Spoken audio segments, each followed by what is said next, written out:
Welcome to HDTV. You're now rocking with your boy. Had to hit the opera on you niggas.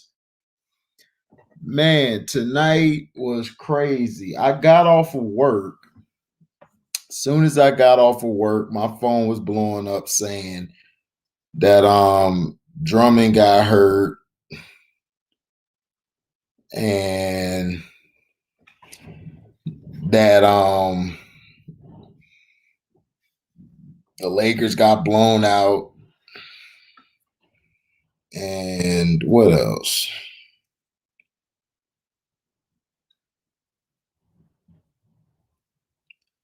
The Celtics lost as usual. What's up, Bear? Man, I went to go see GodZilla Vs Kong, man. When I got out, I saw the Cena was live. Shout out to Carcino for life, man. That man there's a hard worker.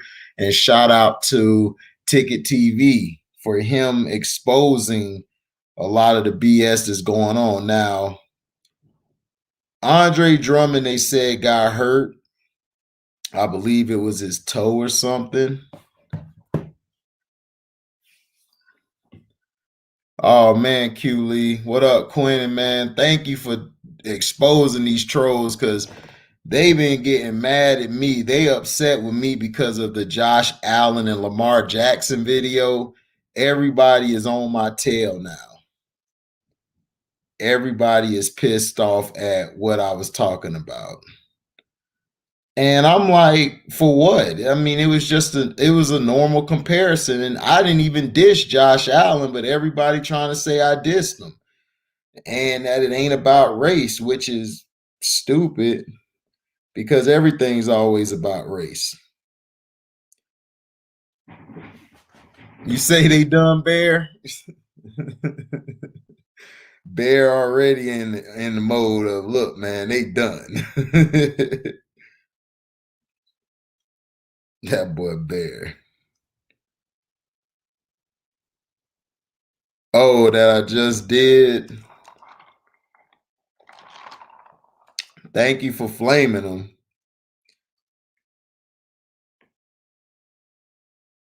Because people be getting in their feelings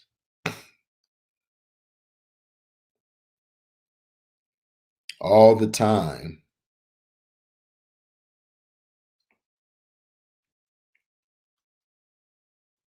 So yeah. Now, I went to go see GodZilla vs Kong, and it was as I expected. It was a great movie. What up, Terrell? T-Rail. Chilling, man. I just got out the movies. I ain't even have a chance to come home. Right after I got off work, I went to go see GodZilla vs Kong.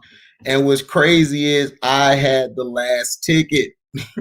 So I had the last ticket. I got to the movie, and there's gonna be some good movies coming out soon. I'm gonna tell you guys that later. The movie was epic. It was a great movie. This was probably the best movie in a while, and I hope they continue with these monster verses and they make another one. Most likely they are because of the money they're gonna bring in and just everything together. Now, I did a video earlier talking about Andre Drummond, and people were telling me Drummond is okay. He looks all right. I caught some of Cino's live, him explaining it. But Andre Drummond, man, I can't tell you, Terrell, because I don't want to spoil it for everybody. I'm gonna do a review later. I'm gonna do it next week because I'm gonna go back and watch it again this weekend. I'm gonna take my mom's to see it. Hold on, let me see. Give me a second.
Let me see.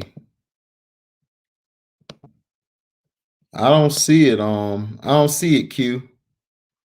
I don't see it at all. Hold on.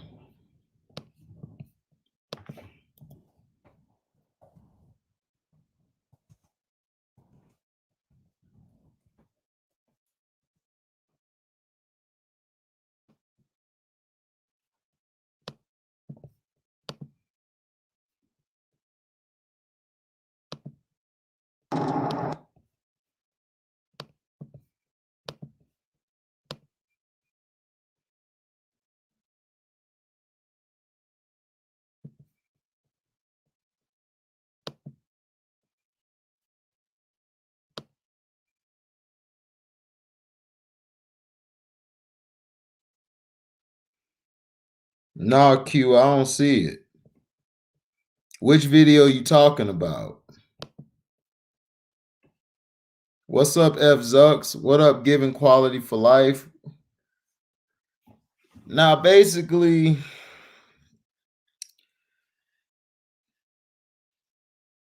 everybody is the movie, man, was crazy, man. It was epic.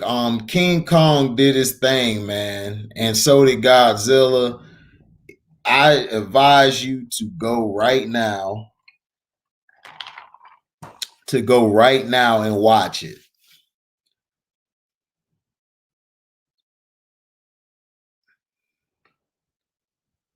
Yeah, man, it was raw, man.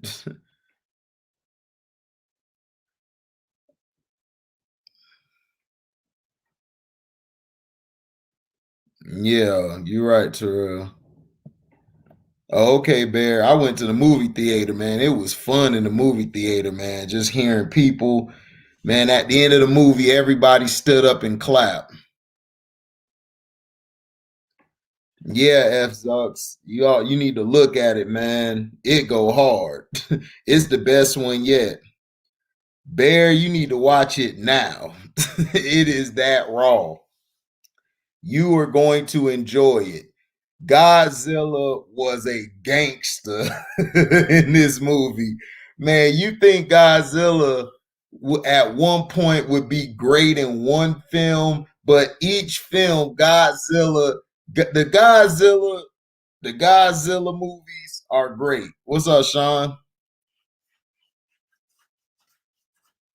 Well, Samurai, they not gonna hire Phil Jackson. Phil Jackson is old, and you got to understand, Vogel and them aren't coaching the team. LeBrownies is coaching the team. He's the one who puts these guys out there. It's not Vogel. Oh, nice, Bear. Okay, I got you. I mean, yeah, Samurai. Frank Vogel's not a good coach. He wasn't a good coach in Indiana. I knew he wasn't a good coach, but he's not there to coach. What he's there to do is basically just be a substitute teacher. That's all he's there to be. Oh yeah, no doubt. Yeah, I mean he does. But I'm just saying if he goes, it's still going to be the same problem. I didn't even have to watch this game. The Lakers' problem is going to be defense, interior defense, and perimeter defense. They don't know how to communicate, they don't know how to switch, and not only that, they keep playing with guys' minutes. They should play Montrez more, but they're not trying to play him. Right. They got a bunch of coaches on that team giving quality for life. You got Jason Kidd, you got other coaches that are there, and for some reason they're not able to coach this team up. Well, yeah, Phil Jackson, that's what I'm telling you. Phil Jackson is needed, but Phil Jackson thing is he's too old now. Phil's not coming back to LA. They're not gonna bring him back. Yeah, I heard he got a messed up foot.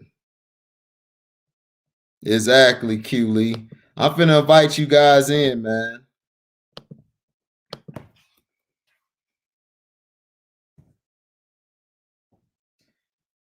That's the link. You guys can go ahead and get in.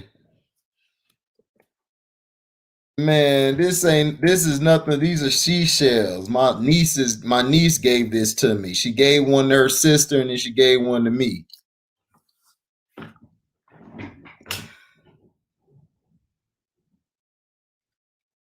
Yeah, I feel you. Ticket, I mean, but still, Phil's too old, man. And plus, LeBron is not going to want to coach. Phil Jackson and LeBron would bump heads because what Phil is going to do is take the ball out of LeBron's hands.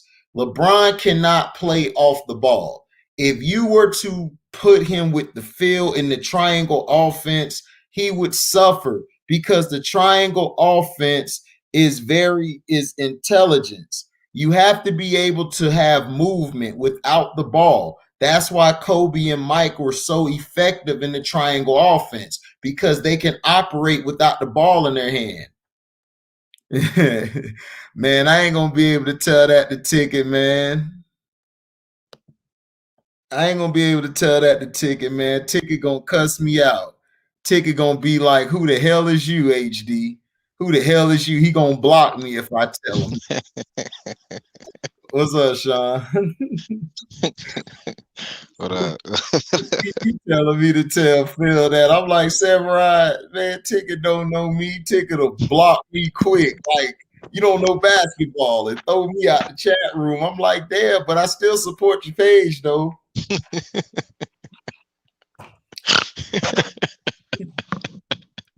You know what I'm saying? And then the triangle, he can't run the triangle. People got to understand the triangle is about movement, player movement. LeBron can't play in a system like that. That's why I call him the Peyton Manning of the NBA. He has to have everything still. He can't have too much movement or it will confuse him. He can't do it. Yeah, them boys was looking crazy out there. How bad did they look, man? Go ahead and give me It was, I mean, it was, it was kind of the usual. The only thing was AD and LeBron weren't on the team, like they weren't playing. Drummond ended up getting like a toe injury. He came in. I don't think he did too much of anything. They were just struggling. Milwaukee just looked like the better team.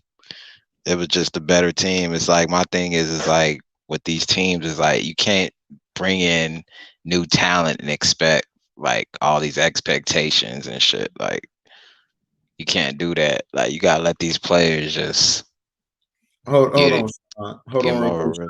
Hey, Sean, hold on real quick. I'm gonna let you talk. Hold on, give me a second. Samurai. The problem is they should have never got rid of their young talent. You sacrificed all that talent for quick success. For what? You could have built a dynasty with that talent. Look what Brandon Ingram's doing. Look what look at Josh Hart. Josh Hart is a defensive guy and he's a great guy off the bench being a sixth man. So that's his role. He's a sixth man. And then not only that, you got other pieces in other places. Hood is doing Julius Randle is a superstar right now in New York. You know what I'm saying? If you trade LeBron back, it's not going to help the Lakers. You have to go all in with them. You done made it your now and later. You got them stuck. So the problem is with the Lakers is LeBron doesn't know how to let his coach, and that is what has been his problem from stop to stop to stop. And people think I hate him. I don't hate this bum. It's just honesty. He's a bum. He don't know how to run a set. His offense, if he didn't have the refs or the NBA behind him, LeBron would be averaging, I say, for a career 15, 5, and 5, maybe. Because he would be called for offensive foul a lot. It'll be just like Shaq. He'll be running people over. That's all he plays like. He's just the more athletic Shaq. He's just a Shaq that's at point guard. And the problem is he doesn't know how to incorporate. See what Kobe did with that team, even though they were losing, he took time to teach them how to play the game. He taught them how to work without the ball in their hands. nobody on this team really is a guy who can control the ball without LeBron helping them. But Dennis Schroeder and probably Kyle Kuzma are the only two guys who can really operate creating their own shots. But as far as everybody else, they're ancillary players. That means, and AD could do it too. You have auxiliary players who are just there to stand there and just wait for the ball to be handed to them. So go ahead, Sean. Yeah, man. Everything you're saying, that's right. I mean, LeBron, he's a player where when he started with his career, I always thought, man, my bad again, Sean. I'm gonna stop oh, cutting you y'all good, you good, for a second. F's you up. good. That was on the Undisputed. I saw that. When Shannon Sharp said that this guy was better than Rasheed Wallace, I turned it off. I couldn't listen no more. It was over. Shannon Sharp has been disqualified from every basketball talking circle in the world. Rasheed Wallace could, even Skip looked at him like, are you serious? Like, Right. Yeah, he was tripping.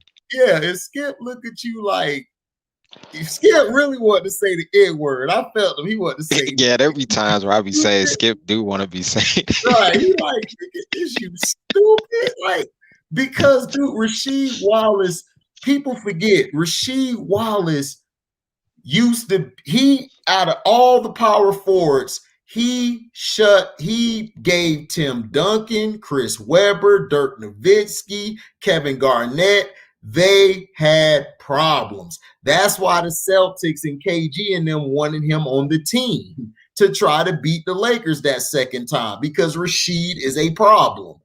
Drummond is nowhere near that. Drummond's not even, to me, Drummond's not even better than George Mirasan, if you want to be honest. He's not.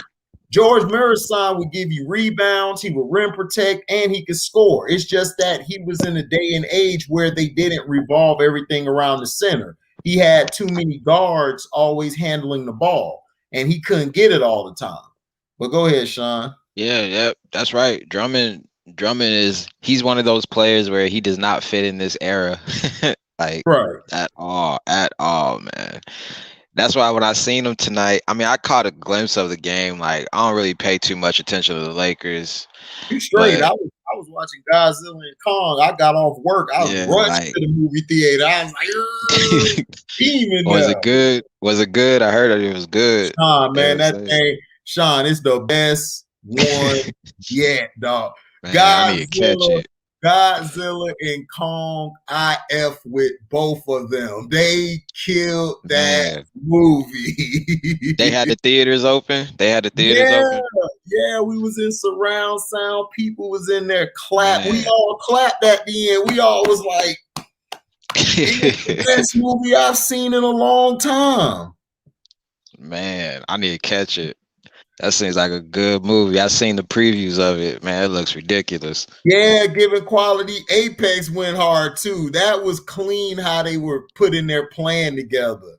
They put because see, you're in the beginning, you look at it, you like, what's going on? But I put 2 and 2 together from the get-go. I already knew what was going on because I read the script. A guy on YouTube gave us the script, so I already knew what was going on. What's up, Clem? Go ahead. Yeah, but it was raw. I seen Uncle Frank up in here. Uncle Frank, come up in here if you want to. All right, Uncle Frank. Yeah, we'll be here, man. Yeah, man. But I caught that Laker Bucks game, a little bit of it, not too much of it, but I seen glimpses of it, and it was crazy because it was like always seeing like Drummond, because they were just so. Expectations for Drummond were just like through the roof for this was his first game. You know, I didn't really expect too much. I mean, I when I look at Drummond, I remember Drummond from when he was in Detroit. So it doesn't really amaze me off the things he's doing because it's still his first game of the season with the Lakers. Exactly. So we gotta calm down. Yeah. We can't go Yeah. overboard. That's why I'm telling people don't understand this isn't NBA 2K. You Right, can't right. just You go can't. even on NBA 2K, if you get a lineup change, you'll do good for one game, then the next two or three you lose Yep. it. And you got to figure out how to put your lineups together. Because I play the Yeah. franchise, I create my teams. So I Yeah. create Yeah. Me too. franchise. So I know how hard it is. It's not Drummond is going to fit nicely with this team. This team isn't going to me, this is how I feel. I feel like they're looking too far ahead to what is most important. You guys are still doubting the Clippers. Denver has gotten a whole lot better. Aaron Gordon fits that role. And I'm an Orlando fan. I kept telling people Aaron Gordon is a third or fourth type of player. He's not a number 2 or a 1. He's a 3 or a 4. And he will be a problem when the playoffs start. Oh He yeah. is going to be a problem. The Jazz are still balling. You know what I'm saying? The Suns, the reason I don't go with the Suns is I just don't like Devin Booker. Booker to me he's me. Ever since he made that comment, you're double teaming me right now. I just can't mess with you. Right. You know, That was so like at an open gym or something. yeah, He was yeah, at an at an open open gym. gym. Like Kobe said, shoot, they send the double team, they better send 3. You know what I'm saying? That's what I like. I don't want to see, but I'm just saying we gotta stop jumping to conclusions because look, Yeah. when the Clippers got Cousins now, I think that was a great pickup for them. Yeah. I, Me I too. think Cousins. Yeah. I think what I would do is bring Cousins off the bench. I would have him play the 4, and I would have Zubac play the 5, and I would run that. That would be a perfect lineup for a second unit because they will give a lot of second units problems. And Zubac, and what people forget, DeMarcus Cousins could pass. He's a very underrated passer, and he's a great post player. So he can shoot from the top of the key. So him and Zubac could run a little pick and roll at times because he can handle the ball as well. People forget DeMarcus Cousins can play. He can ball like if he's healthy. Yep. Yep. I think it was a good pickup for the Clippers more so. Like it's too early to say like who had the better pickup, DeMarcus Cousins or Andre Drummond, but I think the Clippers did a good job getting Cousins because he can still Yeah, play. exactly. Samurai, the Lakers could still win this year, dude. Like, first of all, this is how I feel. If AD comes back and he can give you at least about 20 some points and like 6, 7 rebounds, because he's not a real strong rebounder. And if he can give you a block or two, you'll be all right. Your team will be fine. And all the Brownies got to do is sit his ass down and get out the way. Yep. And y'all will be fine. Yeah, I think like man, like the Lakers, like they'll be all right. Like I mean, once like LeBron and AD come back or whatever, I don't. I mean, I really don't see any kind of sacrifice that they really have to do besides Drummond. You know what I'm saying? Like Drummond just getting comfortable, getting his feet wet a little bit, because it didn't take like a month for him to start playing because he was Yeah, sitting out or yeah. something. Yeah, Because remember, he was sitting out. He was sitting out for a while, so I knew he would be rusty this game. That's why I really didn't watch it. I was like, man, I'm gonna go to the movies. You know what right, I'm saying? So right, I right. already know what was gonna happen. It's not rocket science. People gotta understand this is the preliminary. You got to let him get himself together before you can go. Samurai, no, I watched baseball, but I haven't watched it because of how baseball did Barry Bonds. I'm kind of in a strike, but I'm gonna start Yeah, watching it this year because that was my father, God rest his soul. That was his first love, which was baseball. He loves baseball. So I'm gonna try to get back into it and try to get. I'm gonna bring my brother Marlon on because he played baseball and he knows a lot more than me. He's still teaching me some things, but I know in baseball, I know a little bit of it. But I'm gonna bring him on so he can give y'all updates on baseball, so y'all can have a little baseball chat with him and stuff. that'd be cool. That'd be cool. Yeah. What up, What up, I think he on mute, No, he not. He probably just doing something real quick before he get to the Oh yeah, but I think like with people that watch basketball, like people still have to understand, like at the end of the day, man, it takes a lot to get these teams organized. Like if you see Golden State, like when Golden State came back with Stephen Curry against the Bulls, they looked more in tune to what they were Mhm. doing. Right. You know, it's all about timing with basketball. Like you can have a crazy up and down season, and then all of a sudden you can go on like a 6 or 7 game win streak out Right. of nowhere. You know, so basketball is a kind of a up and down league that people don't still after so long don't understand. Right. Right. And that's all I was just saying. Like everybody's jumping to this conclusion. My problem was I was pissed off. I had to make a video before I went to the movies. I was so pissed off. Jenny Buss taking a picture with Kareem Abdul-Jabbar. I was at work, so I couldn't make a video then. But when I got off, I flamed her ass. How you gonna Oh, compare Drummond to Kareem Abdul-Jabbar? It's like, stop it.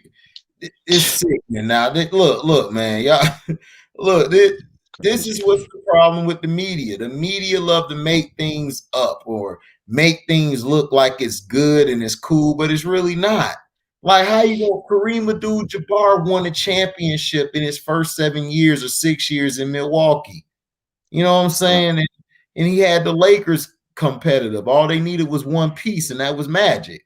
So it's like, come on, dog, stop it. Drummond ain't never been that guy. yeah, but all y'all really doing is setting them up for failure. That's what it Right. seems like. Y'all putting too much expectations on that man. Right. You know, and it's like Skip said, it's like, dude, this guy in big games in college, they were favored to win a college game. He only scored 2 points. It's been a lot of nights I've seen Drummond put up like 6 points and barely 10 rebounds. So it's Mm. like, come on, man. Like, you know, this guy's not going to save you. Like everybody who plays on LeBron team, they hype him up at first. And then when they start losing, they're going to basically say they suck. So, you know what I'm Yep, saying? It's like, come on, you know, and yep. then and they talk bad about the Clippers, but it's like, dude, the Clippers are fine. The Clippers were on a 6 game win streak before they lost to the Magic. So it's like you guys are jumping overboard for no reason. And then they didn't even have Rondo out there or Cousins. So you Oh, imagine that. right. Like the Clippers will be fine when it comes to the playoffs. That's when you determine who the Clippers are in the playoffs. That's when they'll show Mhm, up. Especially with Rondo and Kawhi. I mean, that's a good ass duo. I know that's a good mhm. duo for Rondo. And Rondo's gonna show up. That's what I said. Like with basketball fans, like they gotta understand. Like basketball is just it's an up and down league. You're gonna have teams Mhm. that we're gonna be in the playoffs. You're gonna have these up and down times. But when the playoffs come and those teams are there, when the NBA gets all that constructed and the teams that are supposed to be there, you guys gonna see a different team when the playoffs start. It's Yeah. not gonna be how you guys watch it in the season. You know, like I still feel in my heart, I feel my bias is hard. I feel Golden State will go on a win streak. I feel they will. I feel like they're in sync right now, just based off seeing what I seen with the Bulls. Because Wiseman was doing good. I mean, they were synced in. I mean, Curry Right. coming off a tailbone injury, he dropping 30. I feel they can. I'm not saying they're gonna get far in the playoffs, but I'm just saying I wouldn't be surprised if Golden State gets on a few win streaks The from this Warriors point. should get, I think the Warriors can get to the semis, and then I think that's when they'll get bounced. But it Yeah. but it depends on what it depends on it basically depends on how Steph, you know, it depends on how Steph and how Draymond is. Draymond has had a terrible season, and he's had the past terrible 2, 3 seasons. Ever since he's been cool with LeBron, he's been trash. Now I'm not blaming that on LeBron. You know, I'm not around them, but all I know is ever since he's been cool with him, his game is stunk. You know, and Mhm. to me, you're not putting up with if you're getting paid 100 million. Like Rudy Gobert, he got his contract. Rudy Gobert playing his contract right. He's earning his contract. He's out there defending guys. He's out there pushing guys over, doing what he got to do to win. And I'm not seeing that from Draymond. Draymond, yeah, he's a great floor general, but Draymond, at the end of the day, he's not really giving you nothing. He's just giving you a triple single. It's like, dude, what are we doing here? Yep. He's not really contributing to really nothing as far as like getting the win and productivity. You're not really producing the way you're supposed to produce. Like, you're really showing that if you didn't have Clay or Steph or any of these other solid role players they had back in the past, you probably would just be a regular player.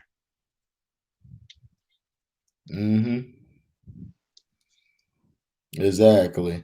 But I like Denver. Denver's a good Denver and all them. Like, they have a really solid core. I still feel they're gonna play the exact same way they played last year, with just Jokic and Murray pick and rolling all day and all night. But they still got more pieces, so maybe they'll change it up. I just don't know how Porter Jr. gonna fit in with them. Yeah. Because Porter Jr., I just don't see it. He might leave. I mean, he might leave. Like, I wouldn't be surprised if he left to go somewhere else. He need to, because they should never got rid of Jeremy Grant for him. Nah, Jeremy Grant was a solid piece for them that they got rid of. They shouldn't have did that. Right. So He was doing good in the bubble. Yes, he was. But even before the bubble, he was balling out. What's up, Chris? What's the sad news, Chris? I hope it ain't nothing too sad. LeBron faking the severity of his injury and getting rest for the playoffs. I mean, we know that, Chris. Like, that's not sad news. Sad news for LeBron fans. Right. That don't matter to me. Right. I mean, we know how LeBron is. To me, I don't think he's faking. I think LeBron's hurt. I think he's really hurt, but I just think that he's not going to come back 100%. He's going to be forced to come back, to play the game. Right. And he's in AD. That's the person I'm worried about is AD, because if AD don't come back right, y'all in trouble. LeBron to get y'all some wins, but still, but AD is icing on the cake, because look what he did. The first year LeBron, he quit, and then the second year AD came, they were straight. So to me, this doesn't surprise me. If they come out and say, oh, well, LeBron's injury isn't very severe, I mean, I think it is, because the way it bent. Look at the way his leg bent. Yeah, I thought he was going. That looked bad. He was done. Yeah, he would have been done if Solomon Hill would have kept rolling, if he'd have rolled into him. Yeah, his whole leg would have just snapped. That was crazy. I never seen Bron go in that injury like that. Right. Man, yes, Chris, you need to watch that movie ASAP. GodZilla Vs Kong is the best movie out right now. That movie went off. Man, Godzilla and Kong were throwing hands, nigga. They were throwing hands. And Godzilla, man, I'm sorry, Godzilla, my favorite one. Godzilla a gangster, especially on 2014 when he walked through the little smoke to go after the other Muto. How he just walked through the smoke like a gangster, like a killer, a silent killer, and just murked her, just open her mouth and just breathe, just fire in it. Man, Godzilla a monster, but the Apex, that's what you need to watch. The Apex one, the mega Godzilla. He was vicious. He was vicious, dog. He was ruthless. you're gonna see what I mean. When you see the ending, you're gonna be like, wow, this whole thing was raw. But I mean, it was great. Yeah, Oh, I've seen a I'm not, solid movie. oh no, I'm not telling spoilers, Chris, man. I can't do it, man, because I need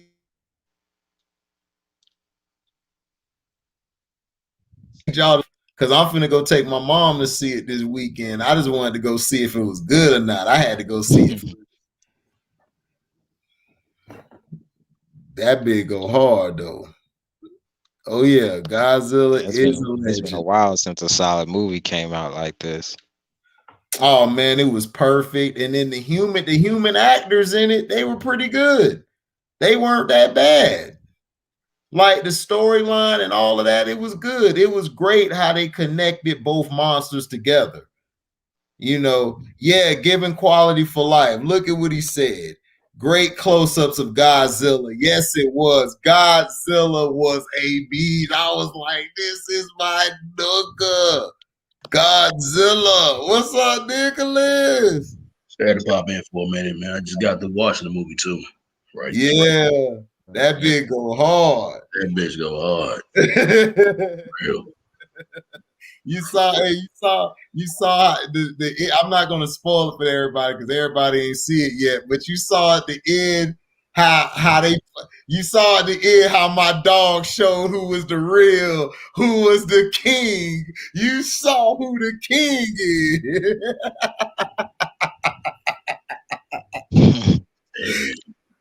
Look at Nick like, man, I just watched the greatest movie in a while. That's how I looked when I walked out the theater. I was like, I got the last ticket, Nick. I rushed home from work. I finished my route. I hopped in. Everybody's like, what's up, HD? I said, I'll catch you later. Gotta go. I'm running through the hub. I got to the truck. I said, I'm out.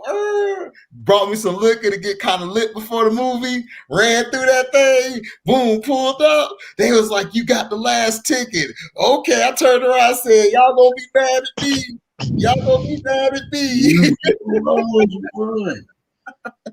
Yeah, that's something else. That is, man. But man, yeah, dog. Drummond, me and Sean was talking about, man, like Drummond got hurt and everything, and I was just telling people I expected it because it's his first game playing. Remember, Drummond was out for like what, like a month. He wasn't playing. Yeah. Yeah. But I was just saying, like, because I'm the dude in here, Samurai Nick was saying, well, we need Phil Jackson. And I'm like, dog, Phil Jackson's not gonna him and LeBron would quit the first day. It would not fit. And then he was basically saying, like, what Ticket TV was saying it. And shout out to Ticket TV. That's a hardworking brother there. But I was telling him, I can't go tell Ticket that on his channel. Ticket will block me. He'll be like, man, who the hell is you? Get out of here. I'll be blocked before I even get a word out. So no disrespect, but that's how he feel. I respect where he coming from. But from how I feel, Phil Jackson is not going to help because when people forget what the triangle is, it's not about ball movement. It's about you moving without the ball. How can you move here, drag your defender out of the paint? Because see, if people watch how Dennis Rodman on Detail, if y'all get a chance, everybody in the chat, whoever watched this later, watch Detail with Dennis Rodman breaking the triangle down.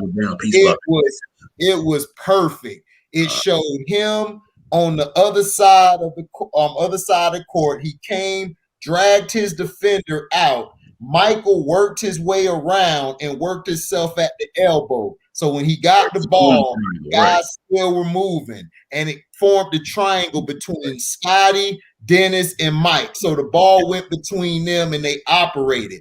LeBron cannot do that. Doesn't have the ball. Right. He don't like movement. He don't like movement at all. So his movement is very stagnant. So how is he going to be able to move without the ball? He sucks off the ball, and then he doesn't have a consistent shot, and his post game is weak. Unless he's on a defender that's 6 feet or less, he's not going to really do anything. Right. Yeah. And I told people, man, Andre Drummond is not gonna end up being y'all savior, bro. Like for real. People Right. out people out here comparing. They had Genie Bus comparing Andre Drummond to Kareem Abdul-Jabbar, and I'm like, y'all Oh really? man, No, like, come on, cut it out. I don't know if you saw it. I did a video earlier on it, man. I put that on my page, man. I was mad. I just went off. This was before I went to the movies. I was pissed off, Nick. I was like, look, I understand if y'all want to say that, you know, he's a good piece, I'll agree with you, but he is not no goddamn Kareem. Like, dude, Kareem Abdul-Jabbar, he was the greatest player in the 70s and probably the greatest player of all time. And you're telling me Drummond ain't even a fifth of that. Drummond is on Kurt Rambis level. Personally, like he is. Like he has all this potential. All this potential, but he's lazy. He's lazy. It's as simple as that. HD froze. Got his toe hurt wearing them LeBron shoes too. I don't know what shoes he was wearing. I don't know either. He heard something. I don't know either. But yeah, dude is lazy. He has the potential to be the best center in this league, but he holds himself back. HD froze. Yo, y'all can hear me? Back. Man, they messing with me now, man. You two hate me because I'm telling the truth on them. Man, but that's what I'm saying. Like, he ain't do nothing in no other place. So how are we going to basically, say like he's this guy, he's this savior and stuff? And I'm not I'm not impressed by Drummond. Drummond, it's like Skip said on Undisputed, and I don't agree with Skip all the time, but I agree with him. He like, what has Drummond done? Like, what has he done to make you feel like he is this great player? I just don't understand it. Like, then Shannon brought up Timothy Mozgov against Drummond. I said I'll take Mozgov because at least Mozgov will give me some buckets. And he'll score and he'll rim protect better. Right. So I mean, you're trying to make it seem like Mozgov was a bum. Mozgov wasn't worth that contract he got, but Mozgov was a solid center. He was a solid role player, and he did more than Drummond did. So I don't know. I don't know. Mozgov wasn't no bum. He was doing what he had to do for that moment for him. No, it wasn't. He was not a bum. What's up, fellas? How y'all doing? Man, chilling up, man. I'm chilling. I had to rush out of work to go catch this movie, dog. I just got done watching. Man, you lucky because I don't know if you reading the comments, but like Chris said, the movie theaters ain't opening up out here in California like that. Oh yeah, man. Yeah. But we still had our social distancing. They only opened up certain seats. I got the last ticket, dog. Like, man, I got it like right at the last minute. So it was crazy. Nerdy Blue, which movie was better? I did not see the Snyder Cut yet. I'll say man, that's hard. The Snyder Cut was better because I'm a DC comic guy, so I'm biased. So I'll go with Snyderverse slightly, but as far as like the action and the action, and then they both. I say GodZilla vs Kong was better because it was scenes in there that all the scenes fit. I feel it's overall, bro. Hit after hit. Yeah, it was hit after hit. Snyderverse, it's like 3 or 4 scenes I wanted to choke him on. I only gave it 3 stars, maybe almost 3.5 out of 4. Only reason I didn't make it 3.5 was I just did not like that Wonder Woman scene when she's in the museum where she's blocking the bullets. I freaking hate that scene. I hated it on the first one because to me, you would put that scene in a Wonder Woman movie, not in a Justice League movie. That it was just a thing to just divert you away from what was important. What was going on was is assembling the team. So to me, that was just a waste of a scene to me. That's just to me. but like Nick didn't see it yet. When he see it, he'll give you his assessment. You know what I'm saying? But man, what you thought about the game, man? Tell me what's the rundown on it? Well, okay, I didn't watch the game, but I wanted to say I tried to come in a little bit earlier before I could come in now, and I just wanted to drop one thing that I think Drummond hurting his little pinky toe or whatever is karma for going to the Lakers. Karma's Right. catching up with LeBron's ass this year. You know what I'm saying? He Right. can't pull off the BS trades he wants. His body is getting injured. Drummond comes over on you know what I'm saying, on a punk move, so now his toe is injured. It's all karma catching up with him. Yeah, exactly. And then not only that, he didn't play for about a month, so he's gonna be out of shape. He's out of shape, man. Basketball shape. And then they trying to recruit Steph Curry. Like, it ain't happening, bro.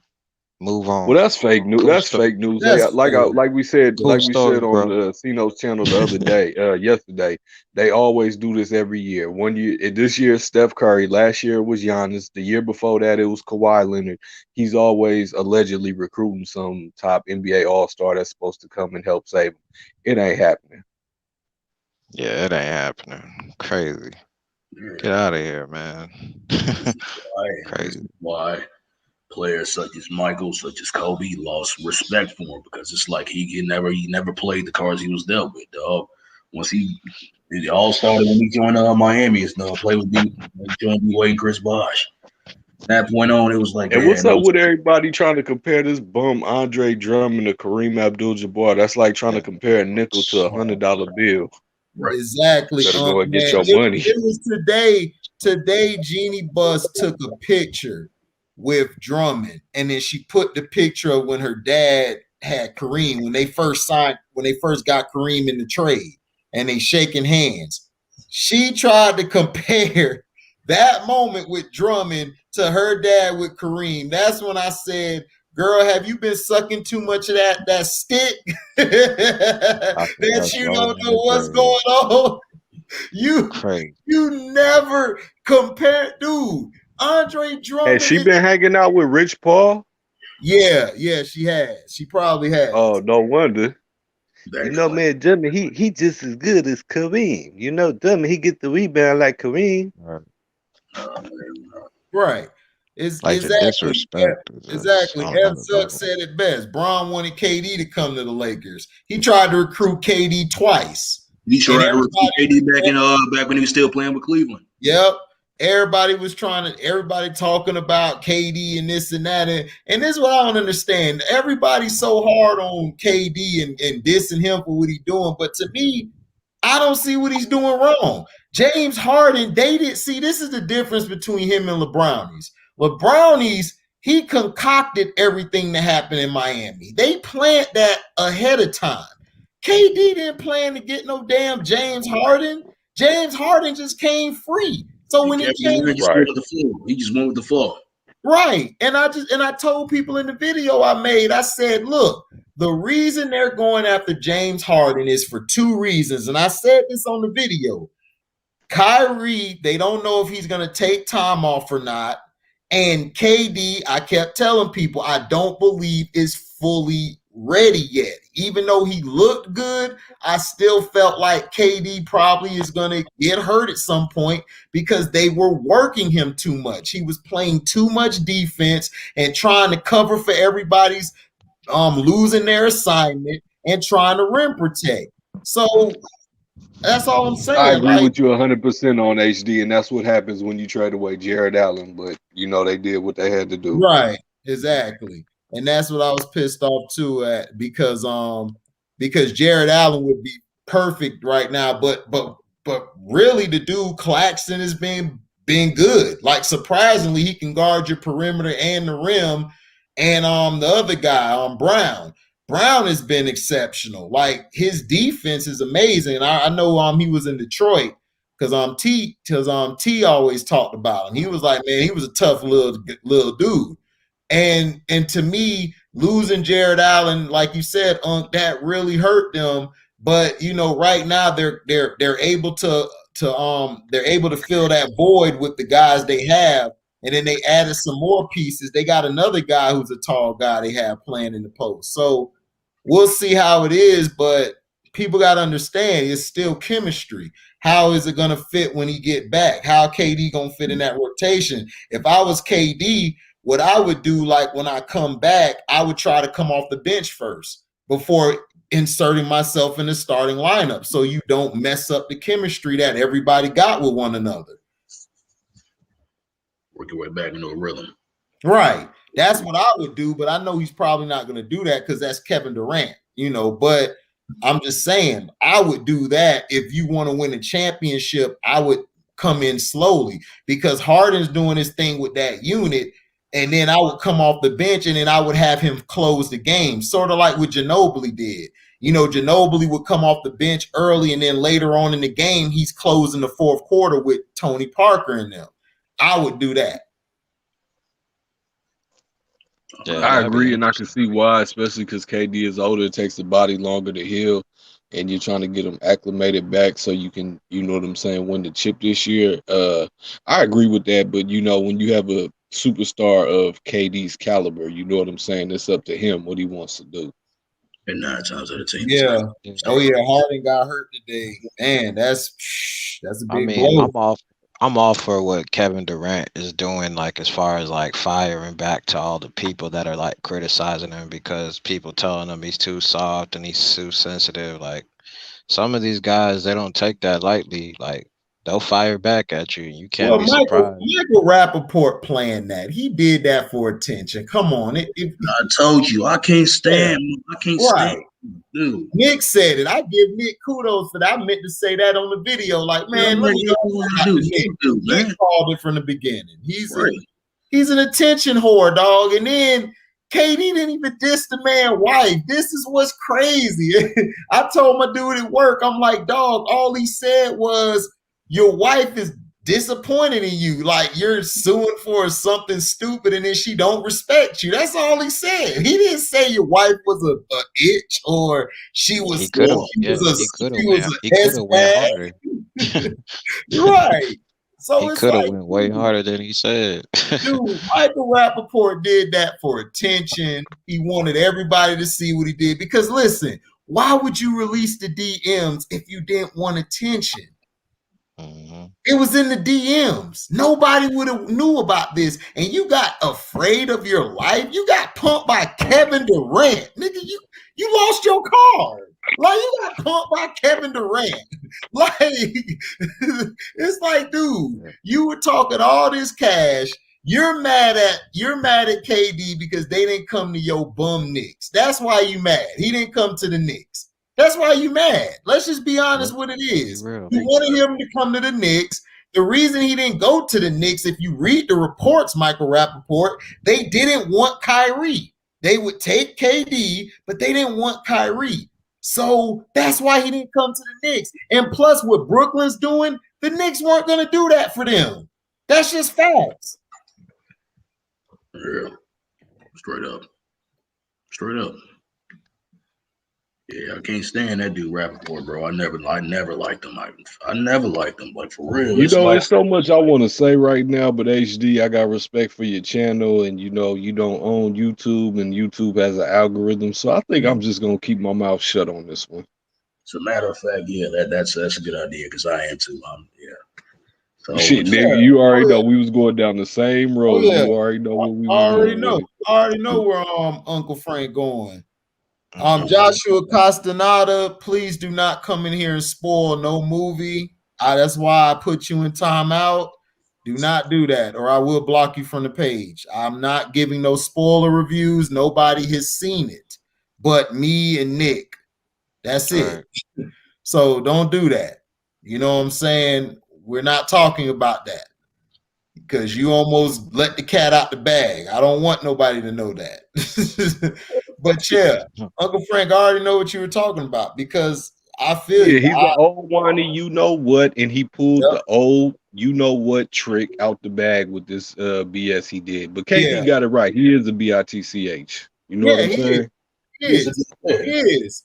KD pulled his card. You got your card pulled, and he felt bad about it, and he was mad. He was in his feelings. I'm glad KD did that. So he went to go get his lawyer. Like, man, I'm gonna get my lawyer because the big black guy dissed me. It's like, bruh, stop it, stop it. And I've never liked him, bruh. He's always been the culture vulture to me. You know what I'm saying? Always self-appropriating himself to talk about, black issues, hip hop, and all this and that, just because he did that one movie with Nabushe Wright or whatever. Screw him.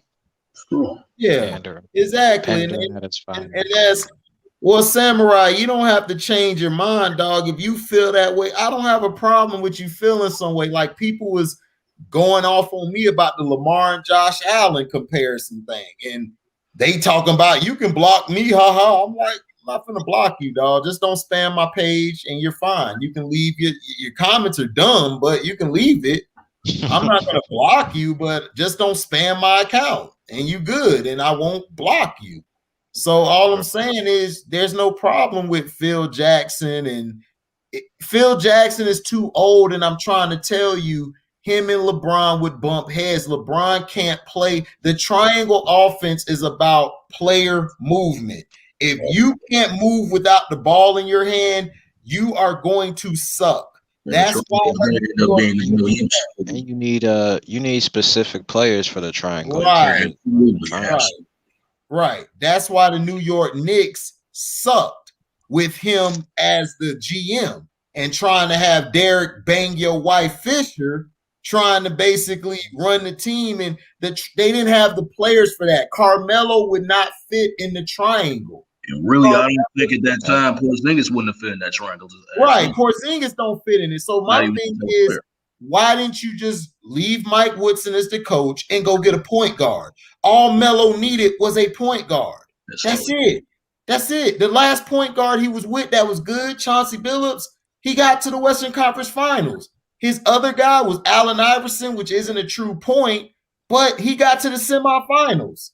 So why wouldn't you get a point guard? And that's what I'm saying. Phil Jackson doesn't know he don't know personnel. That's why Jerry Krause was left in charge of the Bulls, because he picks the team as if his superstar isn't there, so they can have a team. That's how you build a team. If you don't have it, if you don't build your team, if you don't build the house, then how the hell you gonna be able to stay in that bitch? How you gonna be able to sleep? If you ain't got no house, you ain't got no door, you ain't got no bed, you ain't got nothing. You need all that stuff to really, if the foundation isn't strong, if the foundation isn't strong enough to begin with, then the house is not gonna hold up at all. It's as simple as that. If you don't have the team, if you don't have the personnel to get the job done, then you're not gonna succeed. Yeah.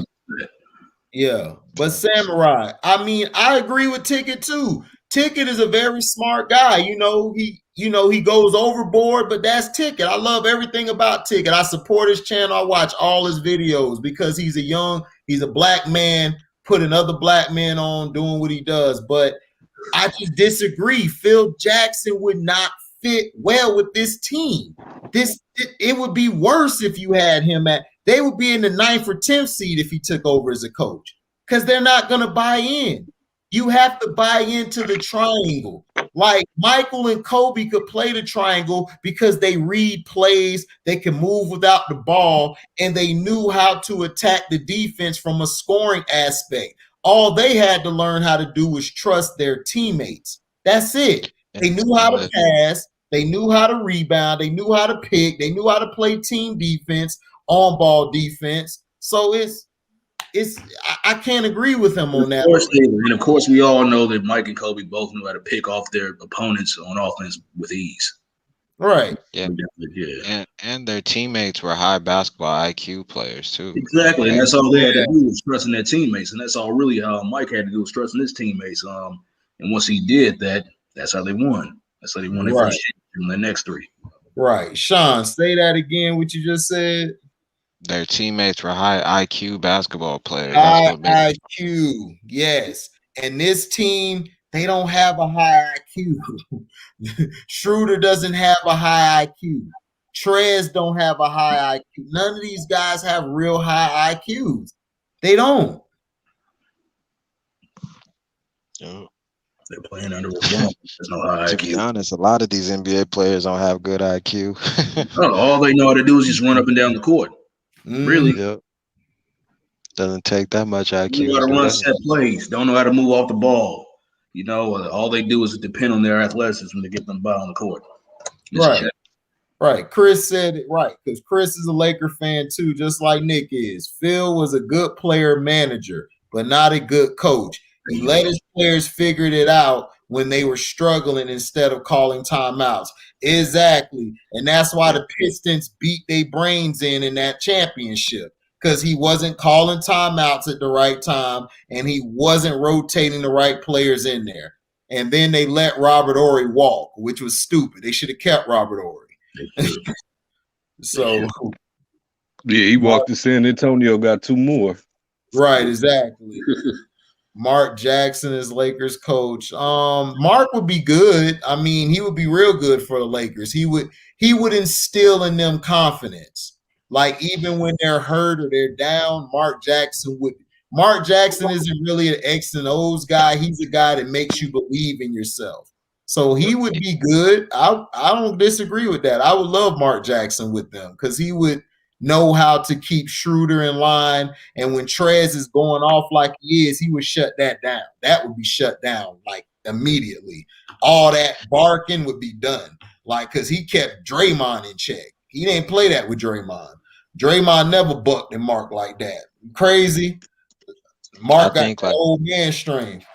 I think, like, with Mark Jackson, probably like the only negative for me with Mark Jackson, if he did coach the Lakers, is, well, not just him coaching the Lakers, just in general, that he has a hard time letting his players like executing and being efficient with his team.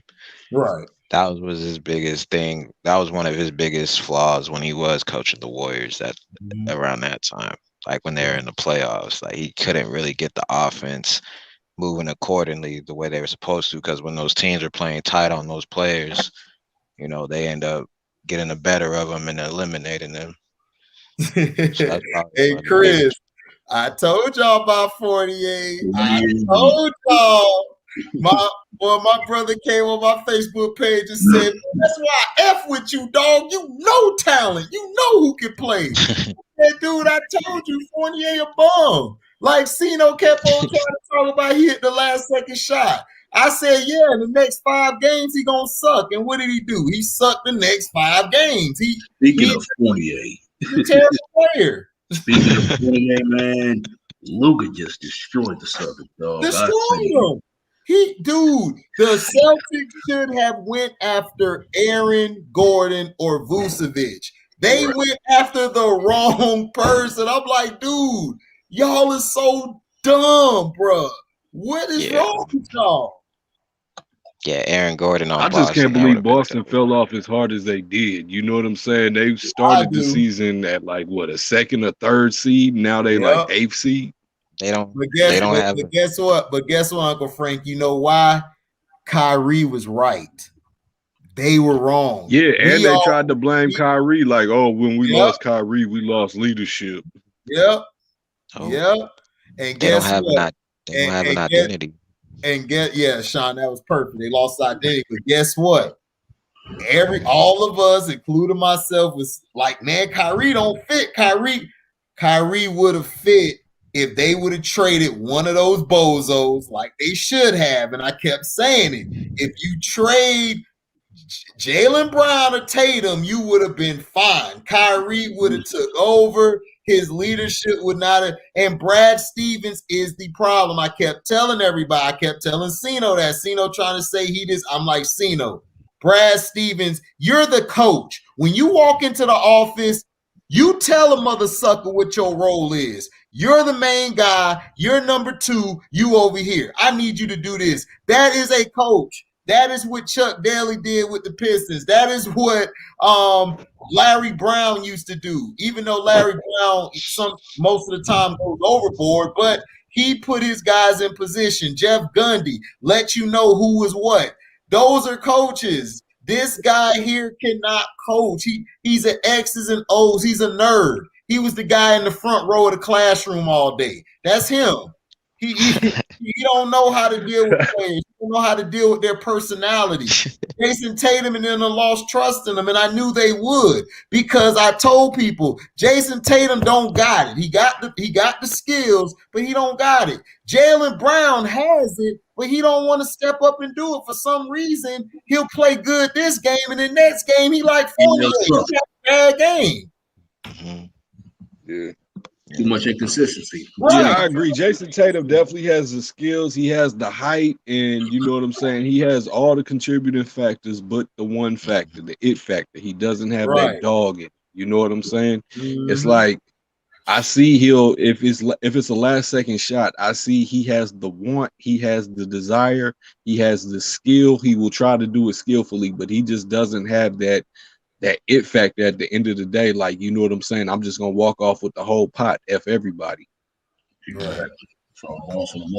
That's what's the frustrating. You look at Tatum and you're like, man, like you just get frustrated watching him, like, because you know he has that potential, but it's up to him deciding when he wants to. But this is his fault.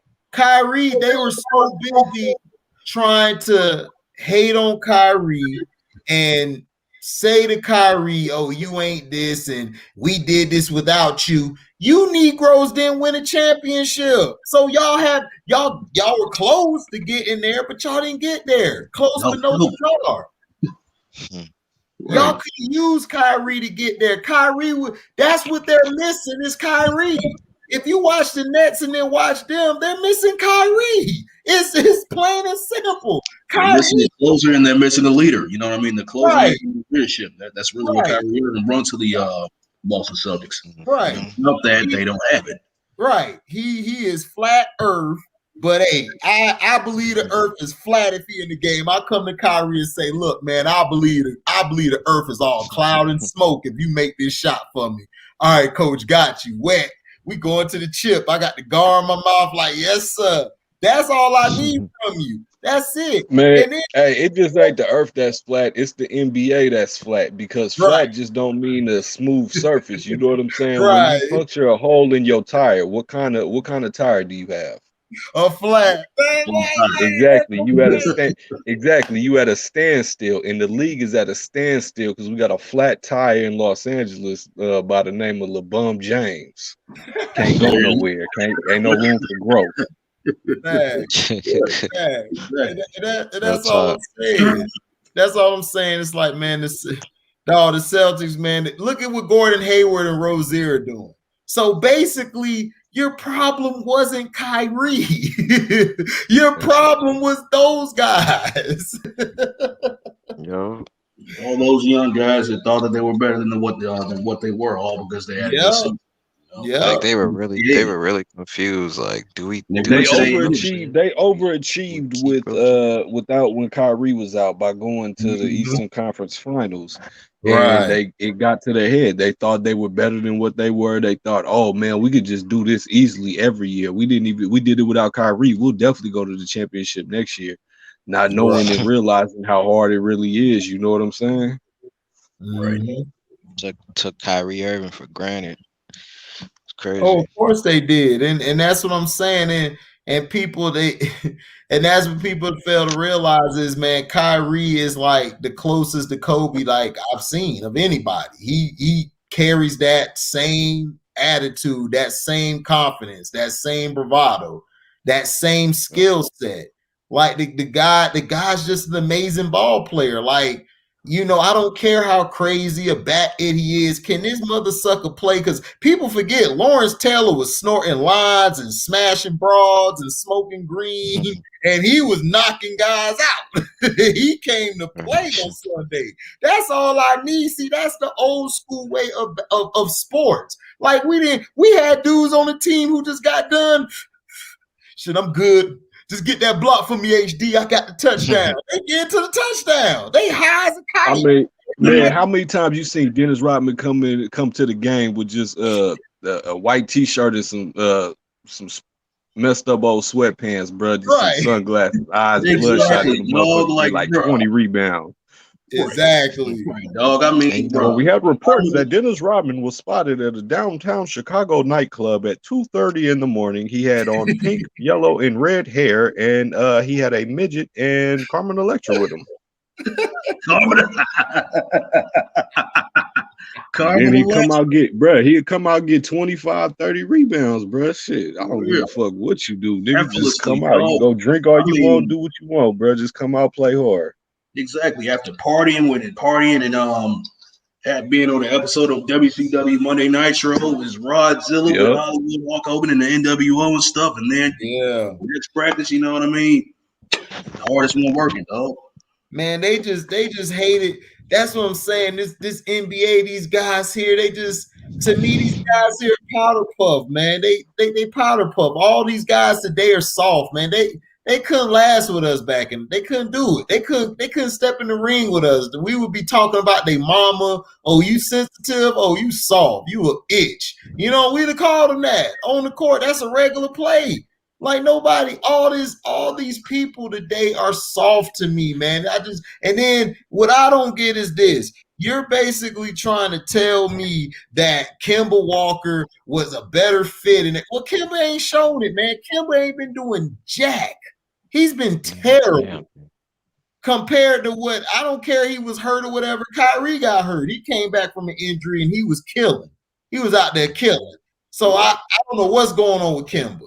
So HD, you know what's crazy with Kyrie Irving? Like this man will cross over two people and have no emotion to his face. Like he don't show no emotion. Like he just be crossing people on the court. Like this is what I do every day. Right, and all of them guys follow him, dog. That he is the leader of the team. He ain't out there. He ain't out there Harlem shaking. He ain't doing nothing. He's the alpha. That's why Kevin Durant wanted to play with him. Durant saw this guy, how he busted their butt in that game 4. In that series he was in against the Warriors, that he busted their butt down the stretch. KD, like, I want him. If I go somewhere, I want him. All the Knicks had to do was say, well, we'll bring Kyrie in too. You would have had this already. You'd have been straight. Knicks would have been. Even Iman Shumpert went on Vlad TV and was like, man, when the chips were down, it was Kyrie who would rally the troops. It was Kyrie who would, execute the final battle. Kyrie. Right. Yeah, and people trying to tell me it was Bron. I'm like, dude, Bron ain't no leader. Bron is a complimentary player. He's Shaquille O'Neal. He's Scottie Pippen. That's who he is. You got to open your eyes. He can't do this by himself. He showed you his first years in Cleveland. I'll never forget it. It was game 7. Mo Williams was passing this man the ball to take over. He kept passing the ball back to Mo Williams with like 3 seconds left on the clock. Mo looking at him like, nigga, what is you doing? Show Jane, man. Shoot. Right. I ain't get paid for this. Right. You stupid. See, you trying to start some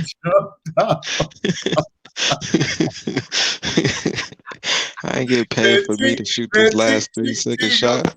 Tigger gonna come over here and choke your little ass.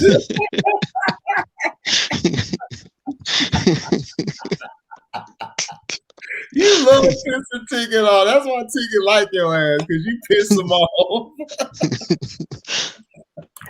I've been trying to tone it down, like, oh yeah, he gonna block you again. Yeah, I've been trying to tone it down. I'll be like, look, man, I don't want no problems. Right, Chris, you're right. Like AD in the playoffs, he did save y'all countless times, and that's what him and Rondo should have got co-MVPs for that run, because they was saving y'all tail. Because every time LeBron went to the bench, Rondo came out there and y'all actually ran sets. Y'all actually ran plays. Guys were able to get off. You can't do that now because Dennis Schroeder ain't that type of point guard. He's a scorer. He's a scoring point guard. He doesn't know how to do that. And then Rondo on the defensive end. Rondo is a leader on the defensive end. You know he played both sides of the ball. And he just let him go like that. That's how I know that nobody wanted to play with the Brownies. Then they went after Drummond. Now you got Shannon Sharp up here jumping and throwing his pom-poms in the air. And then let me tell y'all what this dude said. Let me tell y'all, Nick, Unc, and Sean, let me tell you what this bum said today. He said that Andre Drummond was better than Rasheed Wallace. Skip Bayless looked at him and wanted to say, "Nigga, is you serious?" I mean, is there a kid playing junior college ball named Rasheed Wallace somewhere?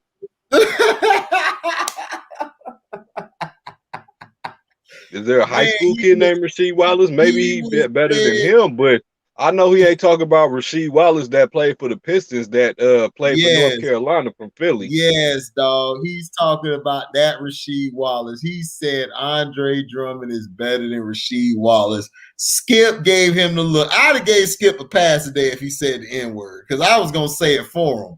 Nigga, is you serious? Skip was looking at him like, are you kidding me? Rasheed Wallace can score from anywhere on the court. I was like, man, Shannon, look, bro, I respect you, man. You know, your knowledge of sports, but stick to football, bro. Right. Stick to football. Apparently, you don't know this sport enough. Please, because he did not know basketball. He did not. And then he was talking about he really doesn't. He's a casual fan. He understands. He gets football. I'll give him that because he played the game. He knows football. Right. But when it comes to basketball and other sports, he doesn't understand. He doesn't understand the intrinsics and the quintessential essence of what basketball is about. He understands the business side of it. You got to have your team. You got to market your players. You got to, you know what I'm saying? You got to have a guy that scores. You got to have a rebound. He understands that. He doesn't understand all the dynamics that go into the game on the court. He understands the business of it. Right. Yeah. He a damn idiot. He an idiot when it comes to basketball. You know what I'm saying? It's like, dog, you can't compare these players to the players of yesteryears. If Rasheed Wallace was in this era, you would not be able to stop him. He would be destroying you in the post. Then he could shoot the three. People forgot he could shoot the three. Hey, you remember Rasheed Wallace retired, then he came back with like the Knicks in Boston, and was still giving work. Imagine if that would have been a young Rasheed, like 10 years younger. Oh, the Celtics won. They would have won. It would have been over. Like the Celtics and when he was up there, it would have been over. It'd have been over. Like Rasheed was giving Shaq the business in the 2001 playoffs. He was giving Shaq the business. He was giving the whole Lakers the business. Ori couldn't stick him. Horace Grant, none of them could stick Rasheed. Rasheed was killing them. They couldn't stop him. And then defensively, he was a problem on defense. It's just that the refs kept calling some silly fouls, but Rasheed was locking Shaq down at times, and Rasheed's smaller than Shaq. Yeah, he could post up, he could shoot. Man, he was a problem. Yeah. And Rasheed Wallace, out of all the power forwards, he gave Chris Webber even said it in KG. Chris Webber said it, that this guy gave them problems. And every time he played Tim Duncan, he was the only power forward to hold Tim Duncan to career lows. Nobody else could hold Tim like that. He used to give Tim Duncan fits. I used to watch every game they played. I don't know what it was, but when him and Tim played each other, that nigga was zoned in. Tim couldn't do nothing. Tim tried to fade away off the backboard, and Rasheed there. Rasheed all in his back. Like, what's up? Where you going? You know, KG. Now, KG a great defender. But, man, Rasheed, I ain't business, bro. Right. He wasn't guarding Tim like that. Yeah. And then Rasheed on the other end would give him buckets. They used to be like, Sheed. He was in Detroit. That shit was dope. Right. I disagree with you. Man, Detroit used to be balling back then. Chris, I told you about Shaq, man. Shaq is overrated. I told you, dude. I watched this dude in Orlando. My brother and them delusional. They love Shaq. Me, I saw Penny. I said, that's that nigga. That's him right there. Man, Shaq, in the games we played, the Bulls, it wasn't even Shaq going off. It was Penny Hardaway. Penny, it was Hardaway. Come on. George Grant and Penny were killing the Bulls. They were killing the Bulls. He was killing the Bulls. Yes, Sam. Y'all remember when Dennis Rodman shut Shaq down for a half? He didn't score any points. Exactly. This is about 1 or 2 years after he joined the Lakers, too, man. For real. Yeah. He held them. Shaq did his thing once all the big men was out the league. Olajuwon, Ewing, David Robinson. Wasn't no centers left. Yeah. Hey, y'all remember when Penny Hardaway would be on a fast break and he would do that in and out and hit the mid range? Bro. Yeah. No, Penny Hardaway was crazy. Dude, Penny was a problem, dog. If Shaq would have ever developed a game, dog, they would have beat the Rockets.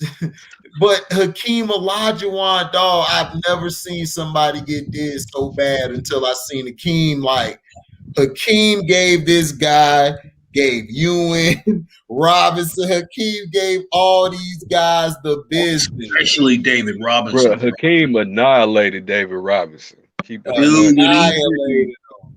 he gave David Robinson, yeah, Nick, I know what you're talking about. Right. Right. Facts. That's what I'm saying, man. He was getting, dude. Shaq is so overrated. It's not even funny. Like people like Shaq because he's a fun-loving Shaq. Like he's the funny guy. He used to rap. He did. That's all people. And people just seen when he knocked people over and got a dunk. But what people forget, they don't watch 48 minutes of the game.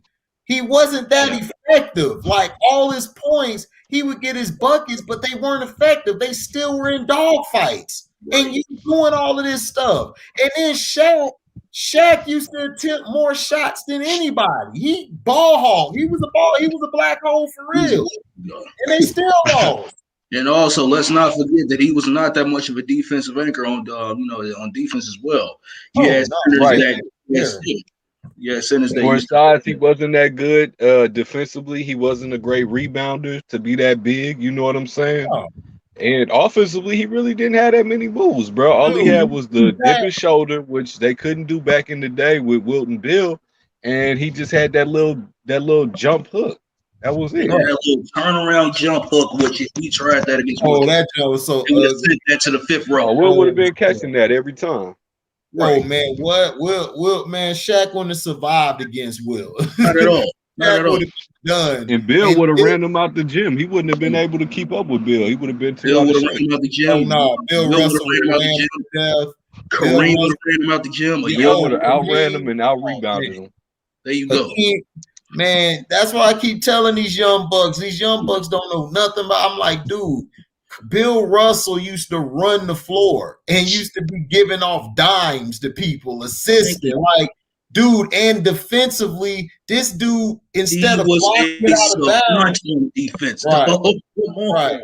He used to knock the ball in from a block to get a possession for them. Dude, Bill Russell's IQ was so high, dog. Like, it's higher than all of these players, including Mike, Kobe, all of them. His IQ was amazing, and people just continue to disrespect Bill Russell. Like, dude, Bill Russell, I could put Bill Russell on any team right now. Those teams that Shaq had, if I put Bill Russell on them teams, they win. Because you know why? Bill Russell would have got Penny off. He'd have got Nick off. He'd have got Dennis off, Boris off. Come on, bro. Stop. Yeah, the disrespect towards the legends is getting kind of crazy. Wait a minute. Not even kind. Think about something. Hold on, Sean. I had to think about something. When you threw out Penny's name, him and Penny playing together, the stars would have won. They would have that combination would have been. Bro, we would have had banners. We would have had like 4 or 5 people would have been like, man, dog, y'all just need to stop winning. Them running a fast break together. Oh my gosh. The ultimate fantasy team. Yeah. Bill Russell was a monster, dog. Like, or shoot, you could have threw Oscar Robertson in there. It would have been, bruh. You don't understand. Like, these guys back in the day played fundamental basketball. They couldn't do what these guys do today because they weren't allowed to. But if you allowed Oscar to do what Michael and them were doing, are you kidding me, man? Are you serious? Come on, stop it. It's not even close. Mm-hmm. Yeah, exactly. Wendy's ain't open. You got doggone like I said a couple streams earlier on Carcino's Live, dog. You had Oscar Robertson when he was getting triple doubles and averaging triple doubles for a whole season. He was getting forwards over guys such as Wilt Chamberlain, Bill Russell, Walter Bellamy, and freaking Willis Reed and all them. And plus with no 3-point line, dog. So all shots were toward the basket. Everybody in the lane battling for the rebound, and he was still getting 10 plus boards on everybody. You understand?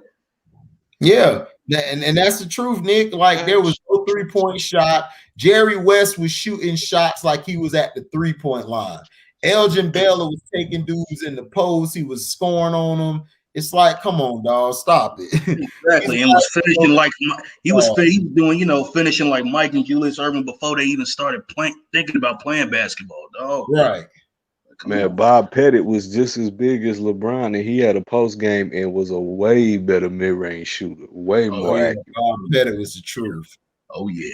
Bob Pettit was the Earl to Pearl, man. Earl to Pearl Monroe, aka Jesus. Yeah, Pearl Monroe had that spin baseline move that Dominique Wilkins ended up doing, in honor of Earl to Pearl Monroe. Right. Oh man, it was beautiful. Too nasty, man. It was beautiful. Elgin was a monster out there, man. It's just that I just wish that. See, that's the problem with basketball. They always discredit their stars and their superstars, and they try to push them out the way for these bums and for certain players instead of christening the right ones. Yeah. You know what I'm saying? You know what I'm saying? Exactly, Chris. Give it to him. LeBron ain't saved no Lakers. AD saved us. Exactly. And Rondo. Rajon Rondo, which I do like Rondo on the Clippers. Y'all took my dog, Rajon Rondo, and AD's MVP. And they still should have got. I argued with my dog. I told my dog, bruh, did you watch these games? The games that LeBron actually played good in, y'all lost. Y'all lost at the end. So the games y'all actually blew them out, he was off the court. Rondo and AD handled business. And we all remember that, that little play where he ended up passing up that shot, giving it to Kyle Kuzma. No, not Kyle Kuzma. Who was it? Danny Green. Danny Green. Yeah. Caruso was the one before the All-Star break. See, it's always an excuse with this cat LeBron. He always got to pass it to somebody. Right. So more I would take Dr. J over George Gervin. Yeah, I would take Dr. J because Dr. J could play better defense. Gervin was a better scorer and shooter, but Dr. J was a better rebounder. He was a better defender. Passing, I think Dr. J was a little better. So I would go with Dr. J. And plus, I think I was going to say, I think Dr. J was actually a lot more better at finishing at the basket than Julius Erving. Julius Erving, my fault, Julius Erving. Yeah. Well, you had my bad. I messed that up. He was a better scorer, but Gervin was a better. I don't know, scoring and shooting. Gervin was a beast at that, but attacking the basket and going to the hoop and scoring. Julius was a monster. Because he was nothing. You weren't gonna.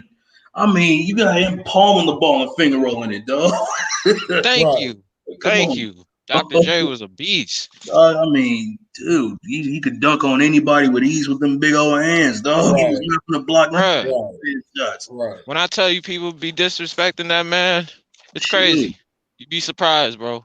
When Rick Barry said that Dr. J was Jordan before Jordan, that's real. Thank you. Thank you, Nick. That's real. Right. Mr. V, Real Ray talk. Allen or another decent two guard, they would not have won 5 with Shaq. See, Ray Allen defensively was not as good as Kobe. See, that's what you fail to realize. You think it was just Kobe. Kobe's defense was the reason that y'all Lakers won the 3-peat because he shut down the perimeter. Yes, sir. Ray Allen was getting burnt by Allen Iverson for a whole series. Yeah. They had to take Allen off. I think they put Glenn Robinson on him. They needed Glenn to guard him. Ray's defense has never been that raw to me. He was good, but he wasn't no Kobe level. Yeah, exactly. For example, in the 2000 NBA Finals, dog, when Kobe won his first NBA championship along with Shaq, the defense that he stuck on Reggie Miller was crazy, dog. He was a monster. Reggie Miller used to toast Ray Allen. He used to cook Ray Allen. And if you would have had Ray Allen instead of Kobe in that finals against AI and then would have beat the Lakers. Oh, he wasn't going to stop no Iverson. Like, what is you talk? You guys only pay attention to one side of the goddamn ball. Kobe's attitude was a cancer and no decent dude. Kobe had an attitude, so what? He wanted to win. And no free agent. And he didn't get no free agent. He didn't get a free agent because the league blocked the free agents from going there. Exactly. He had horses around him. He had a whole freaking pissy bums. You know who this is, Nick? This is king of the league. That dumbass dude who came in at that one time.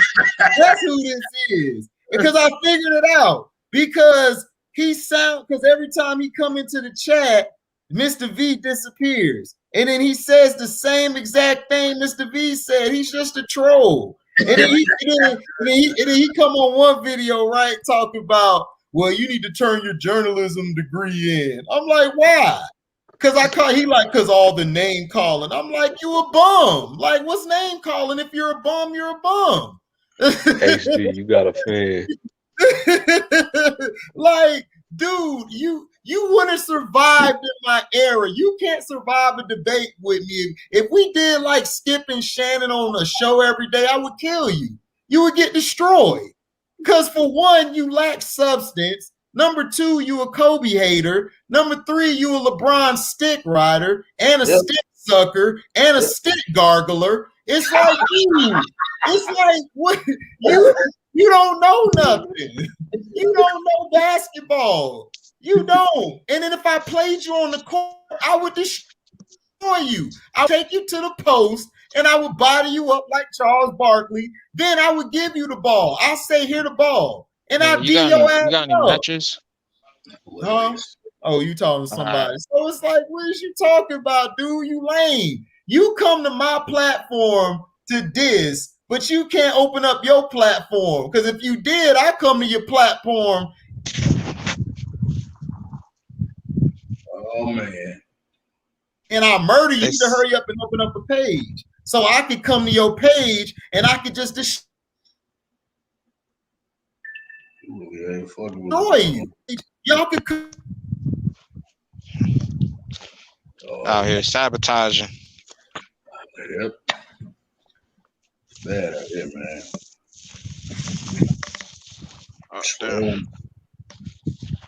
Trolls. HD done froze up. Yeah, Chris said Kobe would have gotten 2 more rings with Chris Paul. Still hot. I know about that. For real. Yeah, that's what I'm saying. Like, that's what I'm saying. People don't understand. Like, it wasn't just Kobe's offense. Kobe was a 12-time defensive team player and a 9-time first team player. It wasn't about his offense. At times, Kobe's defense was better than his offense.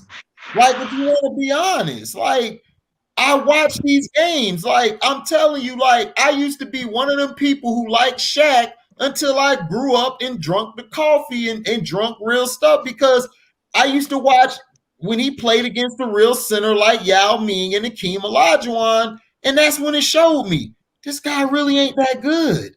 David Robinson used to give him the business. David Robinson. And Robinson was soft. Right. David Robinson, he'd shoot that saying all them muscles off for nothing. He'd shoot that buttery left hand shot, you know, on him. You know, he'd run him out the gym too. Right. Right. That's what I'm saying. And I'm like, dude, this dude stayed with a franchise for 20 years. Even though this is what I love what he says. See, this is why you, Mr. V, and all of you other trolls who hate on him, Kobe stayed even when it was bad. He could have bolted and went to plenty of teams to chase a ring like Yo Bum did, but he didn't. He stayed. He stayed, played his cards right, and won the right way. He says CP3 would have smacked Kobe. You tripping, trolling, dog. Man, Kobe would have beat the crap out of CP3, and then he'd have dragged him out the Staples Center and told him, "Look, fall in line." And realistically, that wouldn't have happened because he would have fallen in line. He's a bully. Kobe's a bully. Yeah, Kobe is a bully. Kobe bullied Shaq, kicked Shaq off the team, and they won 2 more chips. What did Shaq do the rest of his way? He won 1 chip and then got fat. 1 chip off the Mr. V, holla at me when one of your favorite players scores 81 points. Don't worry, I'll wait. Don't freaking mind that. Oh yeah, T Hubbard. KCP is a bust for real. All that $80 million can't put the ball in a basket. Well, that's what LeBron do. He go to teams, he destroys their salary cap and luxury tax, and then he leaves them for dead. That's why Cleveland, it took them so long to get better, because they had bums still on contract because of him. Tired of these damn LeBron nut huggers. Right. Straight up. Exactly. CP3 is a choker. Thank you, Tyler Cannon. He's a choker, and he wouldn't have done nothing. As soon as he raised his hand, he hurt himself. Exactly. Oh, James Nicholson, you already know this easy work, baby. It's easy work. Oh, yeah. Oh, that's a good top 10, Felton. Yeah, Isaiah, Akeem, and like I said, if you say Isaiah's the greatest, or Bird, or Michael, or Magic, or Kareem, or Will, or Bill, if you put them, Jerry West, Oscar, if you put them over Kobe, I'm cool with that. But LeBron James ain't no damn better than Kobe. He's not even in the same atmosphere as those players at all. Like, right. So Lakers will go back to back. I mean, y'all could go back to back, but it depends on Anthony Davis' health. See, Anthony Davis was playing like crap before he got hurt. He played like crap. But see, if y'all get him back, him and LeBron, if you could get them a little bit healthy, and then you got the refs and you got the league behind you, yeah, y'all could go back to back, but it depends on how long they'll survive, because those injuries that LeBron has and that what's his name, AD has, those are serious injuries. Those take time because when they come back, they're going to be on minutes restriction first. Then after that, they got to work their way back with the chemistry of the team. That takes time. And Anthony Davis was playing like crap before he got hurt. So it's dicey. But y'all could, if they come back and play the right way. Oh, people getting disrespectful up in here. That's fine. Let them get disrespectful. I'm like Star is. Let them fight each other and see who wins. Yeah, boy. Exactly, Chris. If Kobe is a bully, explain why LeBron got to get rid of teammates like it's nothing. Exactly. Because he's a coward. He's a coward. And he can't fight. He can't do it himself. He's scared. Bullies and cowards, and that's what LeBron is. Terrell Hubbard said, hell no. They going back. Terrell, my dog. Terrell, real one. Yeah, him, Nick, and Cino from Chicago. Those are some real brothers. I love all them brothers because they be saying how they feel. They don't care. Yes, sir. I got Kareem 1. I got MJ. Oh, that's fine. If you got Kareem and MJ 1 or 2, I don't care. Well, all I know is that, you know what I mean, if they're like all those guys sit at the table, all of them. Oh yeah, absolutely. All of them. No. He made D-Wade take less money just for him to go to Cleveland. Man, the chat is live tonight. I know, man. They getting very disrespectful, Oh, bro. I said, Terrell, nobody asked you. Shut up.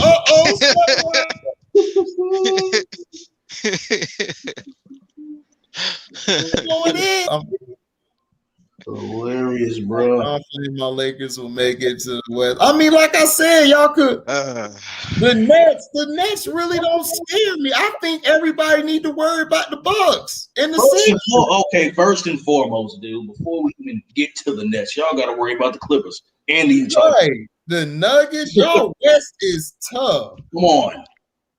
For real. Y'all just lost to Milwaukee tonight. Tough. What are y'all talking about? Y'all just lost to this. Look at this. Does everybody see? Look at Mr. Vagina. That's his name, Mr. Vagina. That's what a vagina would say. It's better to trade teammates than that's that passive aggressive shit. That's that passive aggressive shit I hate. Trade teammates than verbally. I'm a verbally and physically and beat your ass to win. If you don't want to win, go to the other team. You got a problem with 4-6. That's why he's 4-6 because of that. Exactly. To be honest, he probably 3-6-1 because of that LeMickey ring don't count, bitch. Right. He 3-6-1. Yeah, he's 3. Yeah, my bad. He's 3-6-1. You're right. Look at Terrell. You gotta say allegedly, Terrell. You trying to get us allegedly. Yeah, right. Mr. V, he had to surrender so the patches in his head could take over. Man, this chat is the best chat we had in a while. That's hilarious, bro. Oh man, nobody worry about that Crooklyn Nets. Terrell, he's a Chicago fan for real. Yeah, but like I said, bro, y'all got to worry about the teams that are contenders in the West too, man. Right. Real. Oh yeah, Savante. See, Savante's a real Laker fan. That's why I love him and Nick. They real. That's saying LA is just the Clippers. I'll never worry about them Bucks. I love the trash talk. That's fine. I used to be a Bron fan until I saw him quit on his teammates in the 2018 finals. Then I saw him stat pad of the year. I mean, dude, my little brother's a Bron fan. If you're a Bron fan, that's fine. But don't come to my channel talking about, that's all you talk about is LeBronies. That's all you talk about, LeBronies. Well, let me tell you guys this. My highest videos on this channel that's over 1,000, that had 1,000 views, they had nothing to do with LeBron. The first video is Anita Baker telling you to stop streaming her stuff so she can get her masters. My next one is Dak Prescott, and my other one is Dak Prescott and Troy Aikman. That has nothing to do with LeBron. So I don't think about LeBron.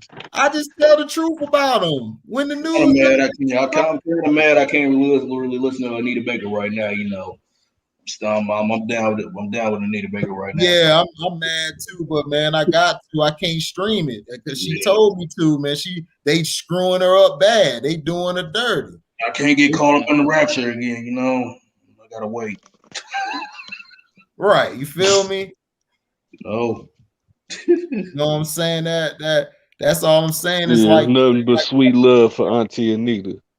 Right, you know what I'm saying? And that's what I'm saying. People come there talking about like, dude, that's not my highest rated videos. My highest rated videos have nothing to do with him. You know why? Because nobody likes him. Nobody gives a damn.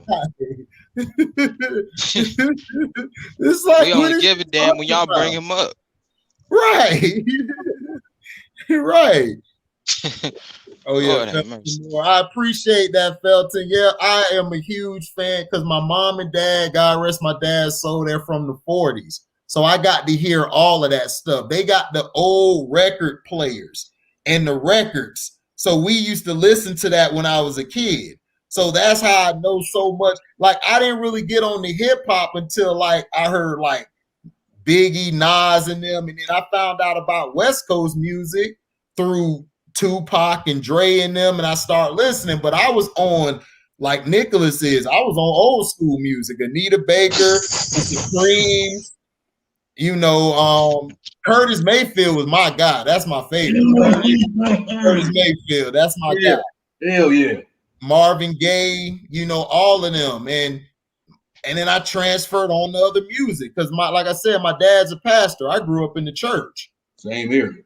I grew up in the church, yeah. I always call Fred Hammond in her car, and I still Fred Hammond. The spiritual QCs, Lee Williams and and his brothers. Sir, the Williams brothers, yes sir. The Williams brothers, yeah, man. Yep. Those is my guys, dog. Mississippi Kansas Spirituals, Mississippi Po' Boy, and all that, man. It's what my great grandmother used to bump. Right. Yeah. Right.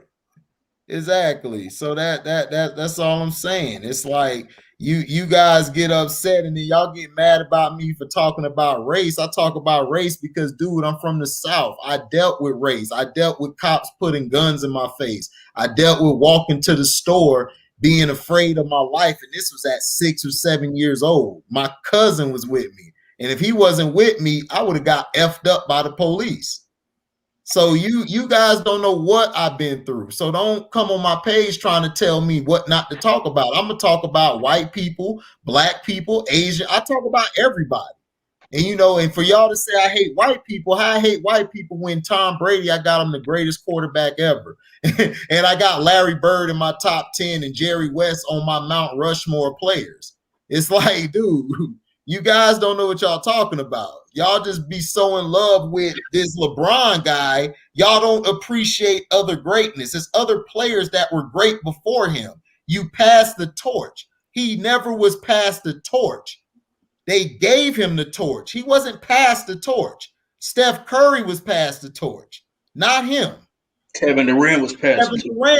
Kevin Durant was passed the torch, not him. Preach. No. Come on. So you gotta what you talking about. Right. Hold on. Okay. So plus my mom just sent me this like yesterday, man. Matter of fact, it wasn't even yesterday. It was today.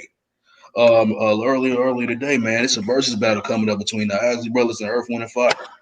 Oh man, dog. When is that coming on? I gotta watch that. Oh, of course I'm going with EWH. Oh God. Dog, get my phone done died. Shit. Man, I'm biased, man. I'm gonna go with the Isley Brothers. Nah, bro. Even though I know Earth, Wind & Fire might win that, but man, the Isley Brothers, greatest group of all time, dog. That's the greatest group of all time, the greatest band of all time. Yeah, I gotta roll with Nick on that one, man. It's all about Earth, Wind & Fire. Yeah, man, Earth, Wind & Fire was great, but I'm gonna stay over here in my island. I'm gonna go with Matter of fact, the Isley Brothers bit off the Earth, Wind & Fire with the Choosy Lovers. Choosy Lovers, they bit. Ooh. Isley Brothers or the DeBarge family. That's not a good comparison.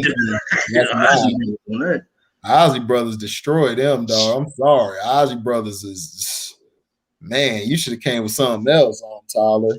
No, the Isley Brothers been making music since the late 50s. Come on. Yes, well, they've been out a long time. Philip Bailey versus Ronald Isley. Damn. Phil is a beast, dog. I know Phil is a monster. That's why it's incredible range as a singer, bro. He can go extremely high, and he can go damn near almost as low as doggone Isaac Hayes or something. I'm gonna go with Philip Bailey. I gotta go with Phil. Yeah, I love Ron, man, but I gotta go with Philip, man. Philip was that guy. Oh yeah, the OJ's backstabbers. Yeah, what you know about that, Damon? You too young for that, boy. Oh man, the OJs. That's my group right there. Yeah. The Supremes of the OJs. Oh man, dog. I gotta go with the OJs, bro. I'm heavy OJs. I love the Supremes. The Supremes was nice, dog. But I gotta go with OJs, dog. OJ, she used to be my girl, Backstabbers. What? Man. Family My reunion. girl. I miss you, Brandy. I want you Stairway in to Heaven. Damn, I got so many hits. We cried together. Love with money. We cry together. We cry. Okay, Demond, your pops. I love music. You just like me and Nick, our pops, dog. Put us on that. Yes, sir. Okay, so it's on April 4th. It's on Sunday.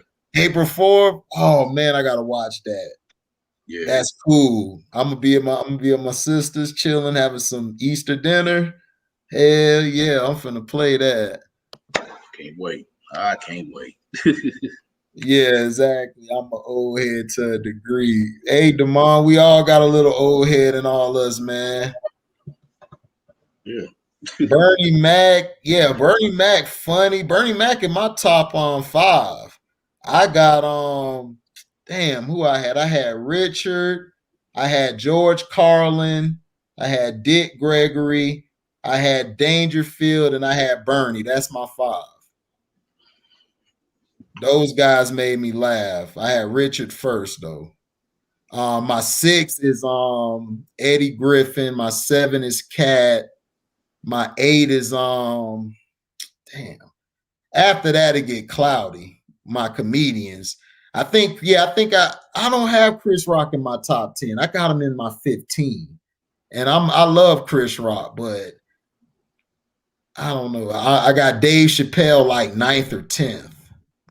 But I'm not sure. I think he's like at 11. I got to sit down and write that down. That's tough. But Bernie Mac's in my top 5, dog. That when he did the retarded kid on the school bus. Oh God, dog. That he was teasing me. Yeah, that shit was hilarious, especially how he would get the whites in his eyes, man. Bro, I was on the floor. Me and my dad, a grown man. Me and him on the floor just crying, dog. We could not stop laughing. Cause that boy. Yeah, man, I remember them days, bro. We was watching that. We was all on the floor laughing at that shit. Oh my God, that was hilarious. That's why I said, well, Samurai, if you feel Bernie's your best, that's fine. That's cool. But this is my list. I said my 5. Why they getting so offended? Right. My 5 is, like I said, Richard Pryor, George Carlin. I forgot who I had 3. I forgot who I had 3rd. Oh man, I forgot. I think I had Kyle. No, Dick Gregory. I had Dick Gregory. 4, I had Rodney Dangerfield, and 5. Well, Bernie Mac, and then I'm messing up. Bill Cosby. I got to put Cosby in there, and I got Dick Gregory at number 4, and then I got Dangerfield at 5. Bernie Mac. Well, I got Bernie Mac over Dangerfield, so that'll be my 5.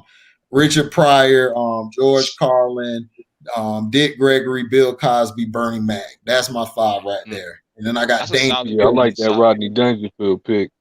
Yeah. Hey man, I gotta give props to my boy Red Fox, dog. He's up there too for me. Yeah, Red Raw. Yeah, Red's my top 3. What about Sinbad?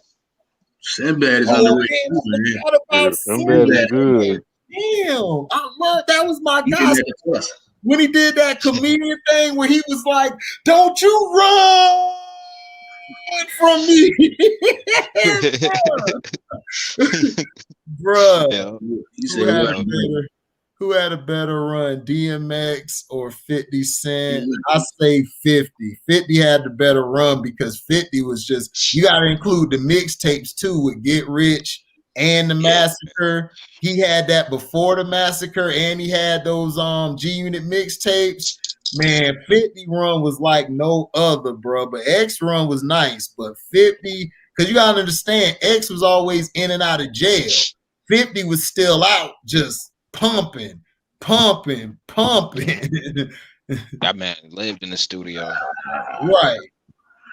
Yeah, but man, DMX had songs that freaking were played all through, bro. I mean, right. That's true, Nick. No, that's true. Like I said, hey, I'm not mad at it. I ain't mad at it though. That's an interesting comparison. Yeah, I do. I mean, you had freaking It's Dark and Hell is Hot and Flesh in My Flesh, Blood in My Blood come out in the same song. Yeah, so Mr. V, how old are you? Larry the Cable Guy ain't nowhere near a top 10. Larry the Cable Guy. Oh, that's I watch white comedians. You forgot about Bill Murray. It's a couple of them out there that was better than him. Jim Carrey. Joe Rogan was okay. I'll give you that. You saved yourself by bringing Rogan up. Joe Rogan's like, he's okay. Like, you gotta be high. But he's better than Larry the Cable Guy. Oh, yeah. I mean, hell, what's the one dude on there? Ron White. He's funnier than Larry the Cable Guy on the Blue Comedy tour. No, the dude that was that used to be like, well, I think they are still friends with the one that he was friends with Dave Chappelle. I think it's Neil. He's funny. He's funny. Patrice O'Neal, F. Zuck said, yeah, you're right. Patrice is very underrated. Patrice is underrated. Yep. Some of my top comedians, I gotta go with Richard Pryor. I gotta go with Red Fox. I gotta go with Eddie Murphy. That's my top 3. And then in no particular order, I gotta go with I gotta throw Lenny Bruce in there. I gotta throw Bernie Mac in there. I gotta throw George Carlin in there. I gotta throw Dave Chappelle up in there. I gotta throw Martin Lawrence up in there. Yeah. Martin was straight to me. That's a lot of guys like that. I thought Martin was a better like host than he was like a comedian. Like I liked him as a host. Martin So Crazy was probably like one of his like iconic stand-up specials. Honestly, I liked it. The other one, Run Tell That. I liked that. Yeah, that shit was funny. Run Tell That. He killed it, dog. That was way better than and my brother's like, man, he went back and watched both of them. He said, man, I agree with you, dog. Run Tell That was underrated. I said, yeah, Run Tell That was funny as hell. Because that's when he just got back from, being strung out on the drugs and everything. And he was talking about he was out there. They looking at me. I'm looking at them. They looking at me. I'm looking at them. I think I got. Oh, yeah. I wanted to say, I got to throw Chris Tucker in mine as well. Oh, yeah. Yeah, man. But Chris didn't have a long run, man. I wish he did. If he had a longer run. Yeah, but for the time he did, bro, he was funny as hell, bro. I think he had the coldest performance on Def Comedy Jam. Right. Yeah. Slow down, Tito. I said, slow down, Tito. Goddamn. I think I got. Is that what I got? Bruh, him and Bernie Mac killed that. $100. Bro. Lavelle Crawford funny with his facial expressions. Yeah, he hella funny shit. I think I got probably Eddie Murphy, Bernie Mac. Well, I mean, obviously Richard Pryor's number 1, Eddie Murphy 2, Bernie Mac 3, Dave Chappelle 4, and Eddie Griffin 5. I like that list. That's a nice little 5 right there. Tyler, Fabulous had the better punchlines, but Cameron had the better songs. But yeah, that was a solid list, Sean, man. That was nasty. Everybody list on here went hard. If I had to give my list, I would say Richard Pryor is at number 1. Red Fox is at number 2. Bernie Mac is at number 3. Shoot. I'd probably say Dave Chappelle at number 4, and I'll probably say I got Corey Holcomb at number 5. Skip that. Fine. Oh, that's an underrated one. Oh yeah, that's very underrated. Holcomb was hilarious. Holcomb is very. That's a good list. Yeah. Hey, who y'all think is funnier, Lavelle Crawford or Bruce Bruce? Man, I may be hated. I love Bruce Bruce, but dog, when Lavelle Crawford did that stand up, dog, where he was talking about the Thundercats, when he was talking about he was smashing his then wife and everything. And he was like this, like, we in here effing. And then the boy was like, no, y'all not, because when Mr. Johnson used to come by the house, he used to have us screaming through the whole house.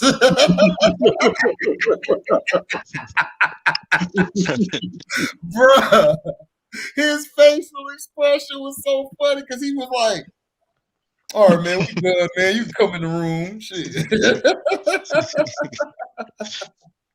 This dude, but Bruce was hilarious, man. Bruce was funny, man. It's just Lavelle, dog. Lavelle, just his punchlines, his delivery, and then his facial expression. It just killed it. I can't. I'm not gonna lie. I'm not too keen. I never heard. I never heard, but I haven't seen Lavelle and Bruce before. Oh, you gotta check them out. Oh no, you gotta watch them. You gotta watch them. Yeah, you know what I'm saying?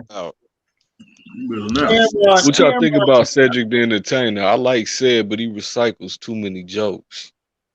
To me, I felt Ced on. Yeah, I agree. I felt Ced a little bit. I don't know, dog. Ced to me is more of like around the house funny instead of in your face funny. If that make any sense, he's just like, if we chilling at the crib, Ced to do something dumb, and you'll be like, that nigga. Yeah, funny. like a Mike Epps material. Mike Epps is like a cookout uncle. Like he gonna say some funny stuff. True, man. True. Yeah. You know what I'm saying? But Ced was on that Kings of Comedy, dog. To me, it was whack until like Bernie got up there. I ain't gonna lie to you. Like, Ced part was raw when he did the parallel parking joke. That was funny because I be doing that too. I turn my boombox down. Like, hold on, let me turn that down. Like, hey, that East Coast parking. Right. That was my part. I like the little Jamaican song, the peanut butter but no jam. Oh yeah, no jam. No jam. That's funny because I know Jamaicans, they really were like that, bro. Hey, bro, hold on.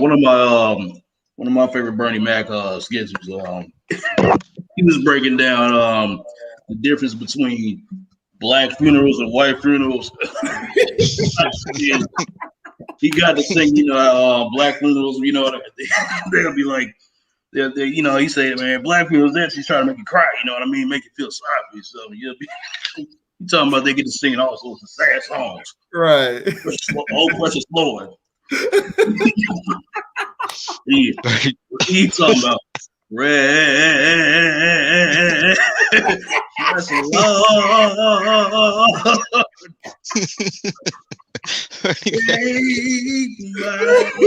And he got them big ass eyes. He got them eyes. So I can picture him saying how Nick said it, and I can see them eyes just. Oh yeah.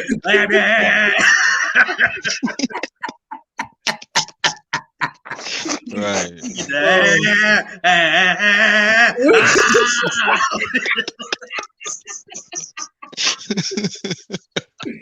Nick a fool, man. Nick a fool, bro. funny, bro. What's my top actors of all time? That's funny. Hey, hold on. Before you go to the actors, I gotta say one more thing about the Kings of Comedy with Bernie Mac. Somebody go downstairs and get some milk and cookies. Oh yeah, Some milk and cookies. Some milk and cookies. He said it's so funny. I wanted to hear it again. To get what? Some milk and cookies. Some milk and cookies. Hey, downstairs, like I ain't got no name. When Cedric was like, man, if black people play hockey, they be ready to fight somebody. Like, I wish a nigga would. Be a brother skating without a stick. Right. They just ready to fight. He was out there. He said they out there in tennis shoes. They out there on those skates. He said, I ain't trying to call nobody delicious. What I look like calling somebody named delicious? Oh, delicious. Delicious. He said, I'm a grown ass man, dog. Right. I'm a grown ass man, dog. What's your top actor? Delicious? Man, no, I don't know. Like my top actors, I don't know, dog. That's a tough list because I got to me, Forrest Whitaker is one because I grew up watching Forrest. That was my dad's favorite. That was mine because Forrest Whitaker had a lot of range. Two, I would have Robert De Niro. Number 3, I would have what's your guy name? He's pretty good too. I don't know. I gotta sit down, man. Cause it's hard. It's a lot of great actors. But then my top 2 is Forrest Whitaker, Robert De Niro. Everybody say Denzel. I like Denzel, but Denzel, like until he did Training Day, dog, because he showed his range on that. But I just feel Forrest Whitaker could have hit because Forrest Whitaker played some crazy roles, but he was good in it. Like his roles you would never expect. I think your other boy's underrated too. Damn, I can't think of his name. He raw too. Damn, I can't think of that guy's name. He's a white actor. He was great too. So I can't really think. I don't know. Oh yeah, that's right. Morgan Freeman. Morgan Freeman is my number 3. Morgan Freeman. Yeah, Morgan Freeman, my number 3. Number 4. I think I got Sidney Poitier, but I'm not sure. I think I got him in my 7th or 8th. I gotta hold on. Let me pull it up because I'll know once I see it. Because it's hard. Just off my dome. I had a question for y'all. What was your guys' favorite Will Smith movie?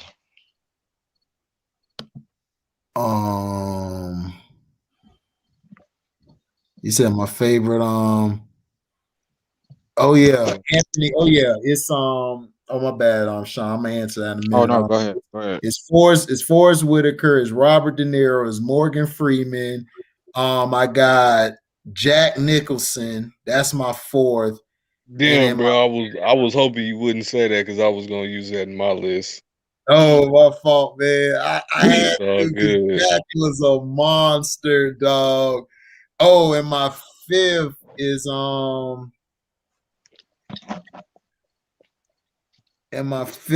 going to be. Hold on.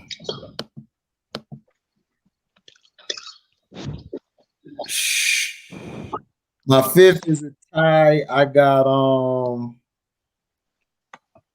trying to think of that. No, not him. I got my 5th. My 5th is going to be between Dustin Hoffman and God damn it. I was gonna say Dustin Hoffman too, bro. Yeah, it's gonna be Dustin Hoffman or Samuel Jackson or Sidney Poitier. It's between them guys. But I'll go with Dustin Hoffman. That's mine. because Dustin Hoffman is very underrated. Yeah, I was gonna say, mine shit. I got Denzel, and this is no particular order. I got Denzel, I got Forrest Whitaker, I got De Niro, I got Pacino. Shit, man. I had Dustin Hoffman, I had Jack Nicholson. Fuck, who else did I have? Man, so many good actors. Yes. Hell, I even throw Patrick Swayze in there, bro. Yeah, Patrick Swayze is underrated. Everybody forget about I got him. Patrick Swayze in mine. Wesley's man. up. Wesley's up there. I got Leonardo DiCaprio. Oh God, I forgot, dog. I forgot. I gotta take Hoffman off. I gotta put Sean Connery. I forgot about Sean Connery. Sean Connery. I even put Meryl Streep up there too. Yeah. Yeah, Meryl Streep was good. Lawrence Fishburne, Sir Bishop, he's in my top 10. He's not top 5 to me, but he's great. Oh, I forgot. I wanted to say, I gotta say Christopher Walken, too. He's good too. Yeah, exactly. Walken was a monster. What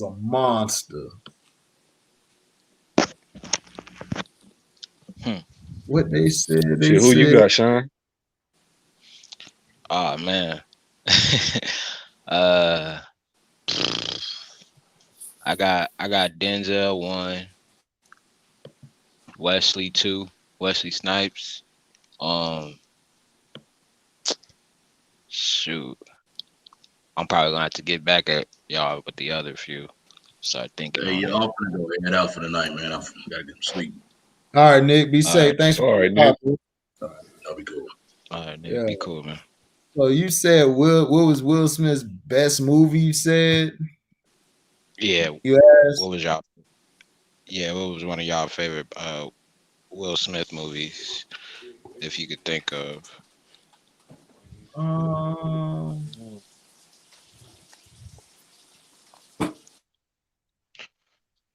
Because I had a follow-up question on it after y'all pick y'all movies. I mean, the one that rings a bell off the top is I Am Legend, but I don't think that's his best one. Ali was good because he looked just like him, even though we had this conversation earlier before. You know what I'm saying about how Ali did it. Ali's movie starring himself was better, but yeah, I'm trying to think. Hancock was all right. Focus, that was cool. Oh, The Pursuit of Happiness. The Pursuit of Happiness. That was a banger. That other one he did was that 7 Pounds, the one in the bathtub. Yeah, that was my movie. Yeah. That's my movie. 7 Pounds. That's what I was trying to think of. The one where he had that fine ass woman on there, Rosario Dawson.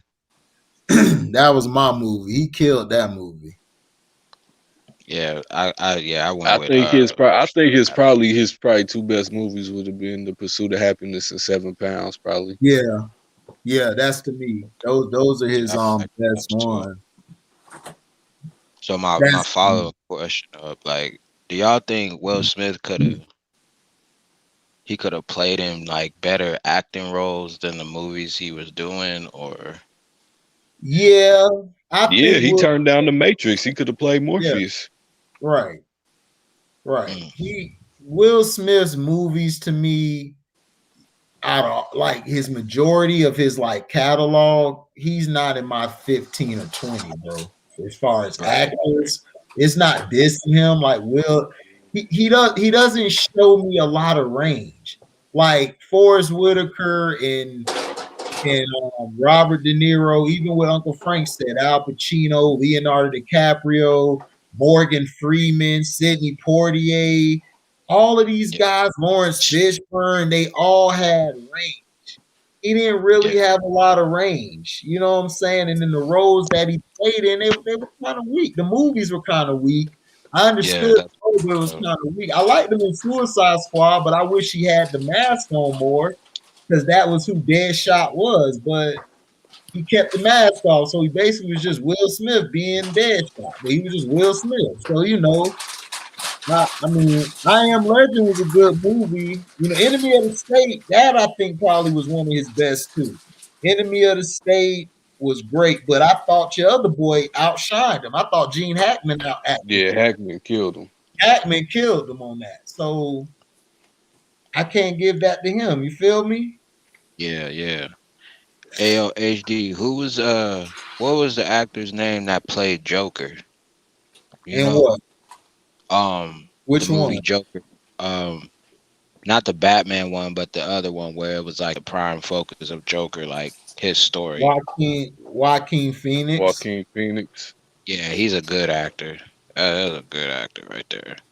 I Right. think he's a real actor. Right. He played Joker real good in that movie. He was straight, man, but I don't know, dog. Jack Nicholson was just the best one to me. I'm sorry. Like his range and just the things he was doing, it was just, to me, like it made the Joker what it was. It's a not taking none from the other ones, but I just thought Jack was just that much better, just to me.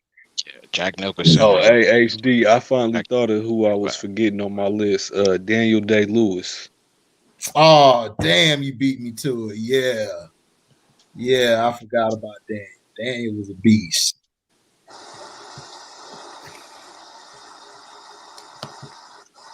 He was raw. Also, Gene Hackman. We forgot about Gene. Gene was raw. Yeah, it's a lot of them. Gary Oldman. Gary Oldman is a great actor. Yep. Robin Williams, he was good. Williams was good, yeah. Robin Williams was great. I never even thought he was going. I never thought he was going through a lot of those demons in his life like that. Man, but that's what I'm saying. People be going through stuff and people don't understand it. It was the same thing. They were all riding Chadwick Boseman. They was all talking bad about him, his weight, and then to find out he had prostate cancer. Yep. That's why you never judge a book by its cover. No, it's not only that. It's just that people are ignorant. And people are to me, most of the people who talk trash on the internet, they're soft. They're real soft. And if you get them in front of their face, they're going to cave in. They're not real. Yep. And that was a big loss for Chadwick, too. Like, I got to put Chadwick up there on my list as well for my third one. That was a big loss. Yeah, if Chadwick wouldn't have passed away, Chadwick would have definitely been like getting there. He still would have had to do, because he was so short. It's just like Biggie. Like, I love Biggie, but I just can't put Biggie in my top 5. Like, he didn't do a lot. Like, his music was raw, but I can't make him fall. He didn't have a lot of body of work. There's not enough material. Yeah, right. Exactly. You know what I'm saying? Like, I can't put him over Pac or LL, or it's guys on the West Coast that Frank could tell you, man, like, that got like body of work. A lot of them. And you know what's unfortunate? Like, I feel like a lot of these, well, not even a lot of these, well, I could say a lot of these artists, like, I feel like they speak too much things into existence. Like, you think about Biggie putting Ready to Die and Life After Death, like, you kind of, the tongue is the strongest word, Right. Yeah, you're right. I mean, but it's like, to me, it's like this. Biggie and them, they were young and they just lived like there was no tomorrow. And when you live like that, your time will come. So it's best, like, when you have time, just enjoy the best way you can. But that's what I'm saying. Pac never would have had to die. If he would have never stomped dude out, Pac would have been fine. Yeah, right.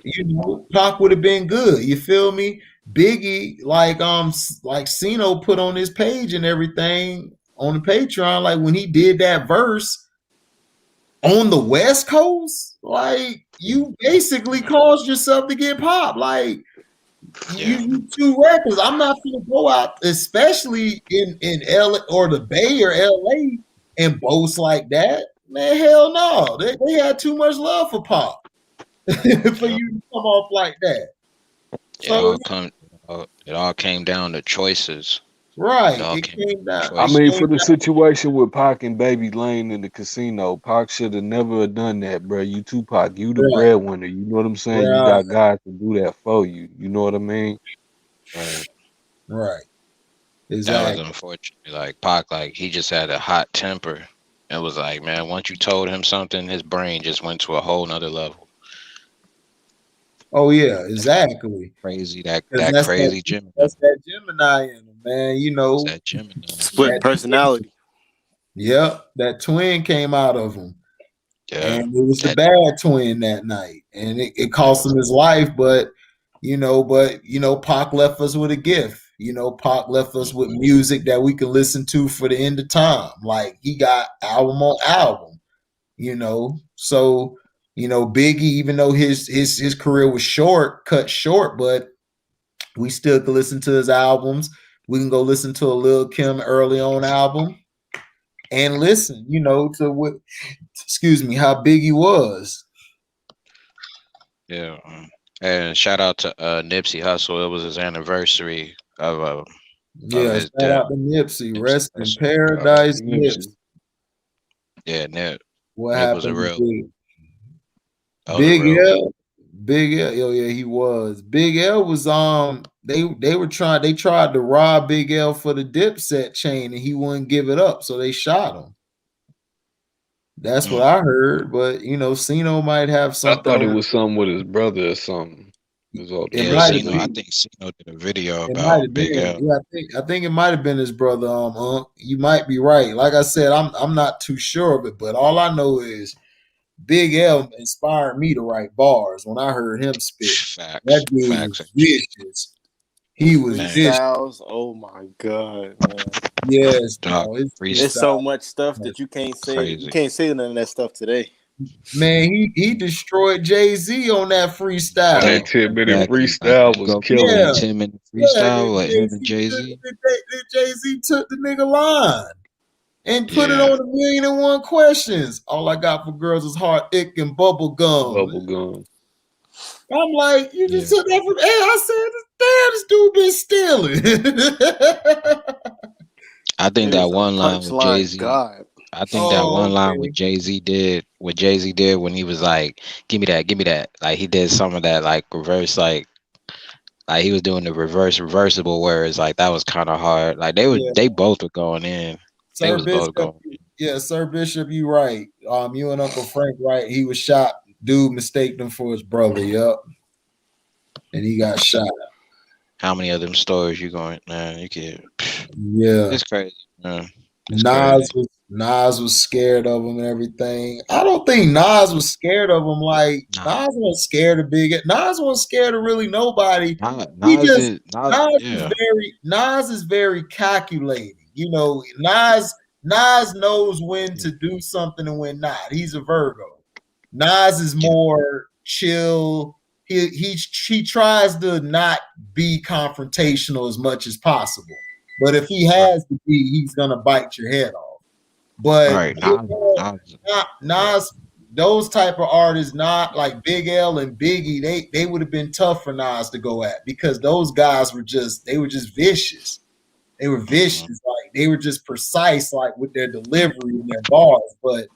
But guys like Pac, Jay, and all of them, Nas could have handled them. Because Nas would have beat them. He would have sunned them. He wouldn't have tried to go into a back and forth. He would have said what he had to say and been done with it.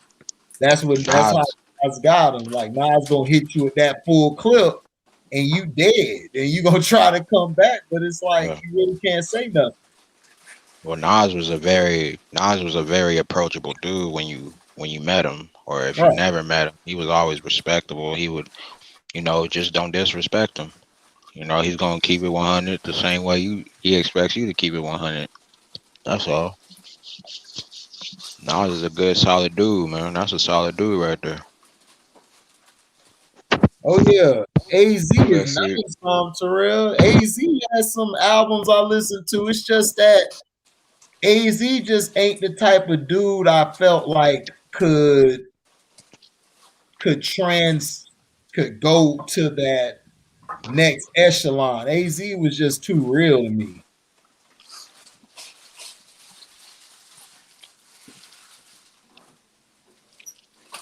It was written better than Illmatic, in my opinion.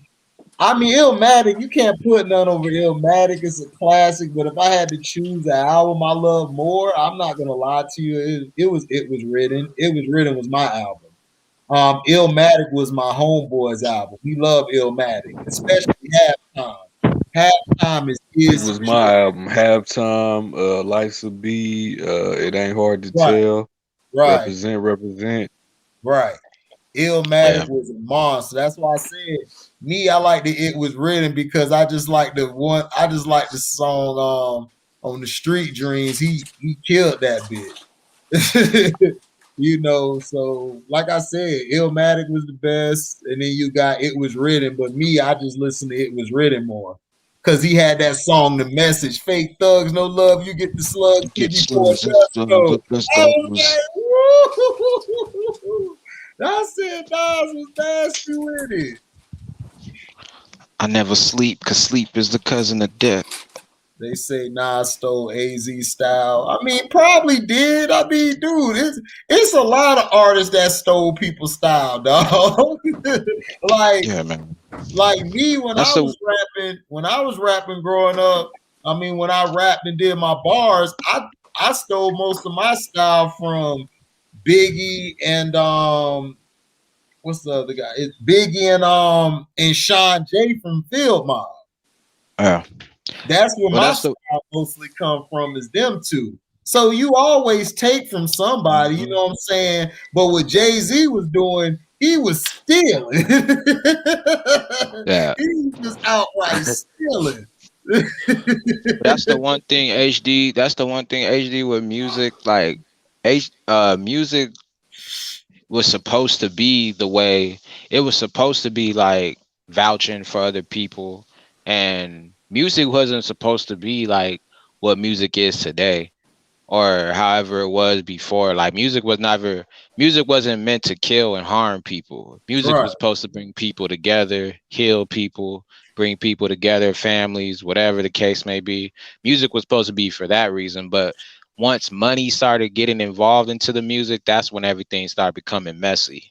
Right. You know what I'm saying? Like that's what I mean. That's how I feel, at least. I don't necessarily know how anyone else feels about, like, as far as the music, but I just feel like music is for when money became involved into the music. Sometimes, like, if money isn't treated the right way, it turns evil, and evil things happen. And not only that, it's competition. Like, you want to show you're better and bigger than the next person. Ready to Die, Life After Death, Tyler. I go after Life After Death because that showed Biggie's growth. Ready to Die was raw, but Life After Death, man, Biggie just his whole direction was different.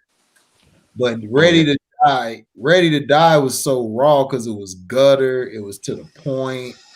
You knew what he was coming with. Life After Death, he kind of grew up. But Life After Death, my joint, because especially when he came in there, I'm sitting in the crib dreaming about little jets and coops, the way Salt shoots and how to sell records like Snoop. Oops, I'm interrupted by a doorbell.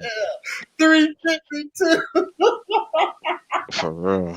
Biggie was snapping. I said, this is a monster, dog. How about when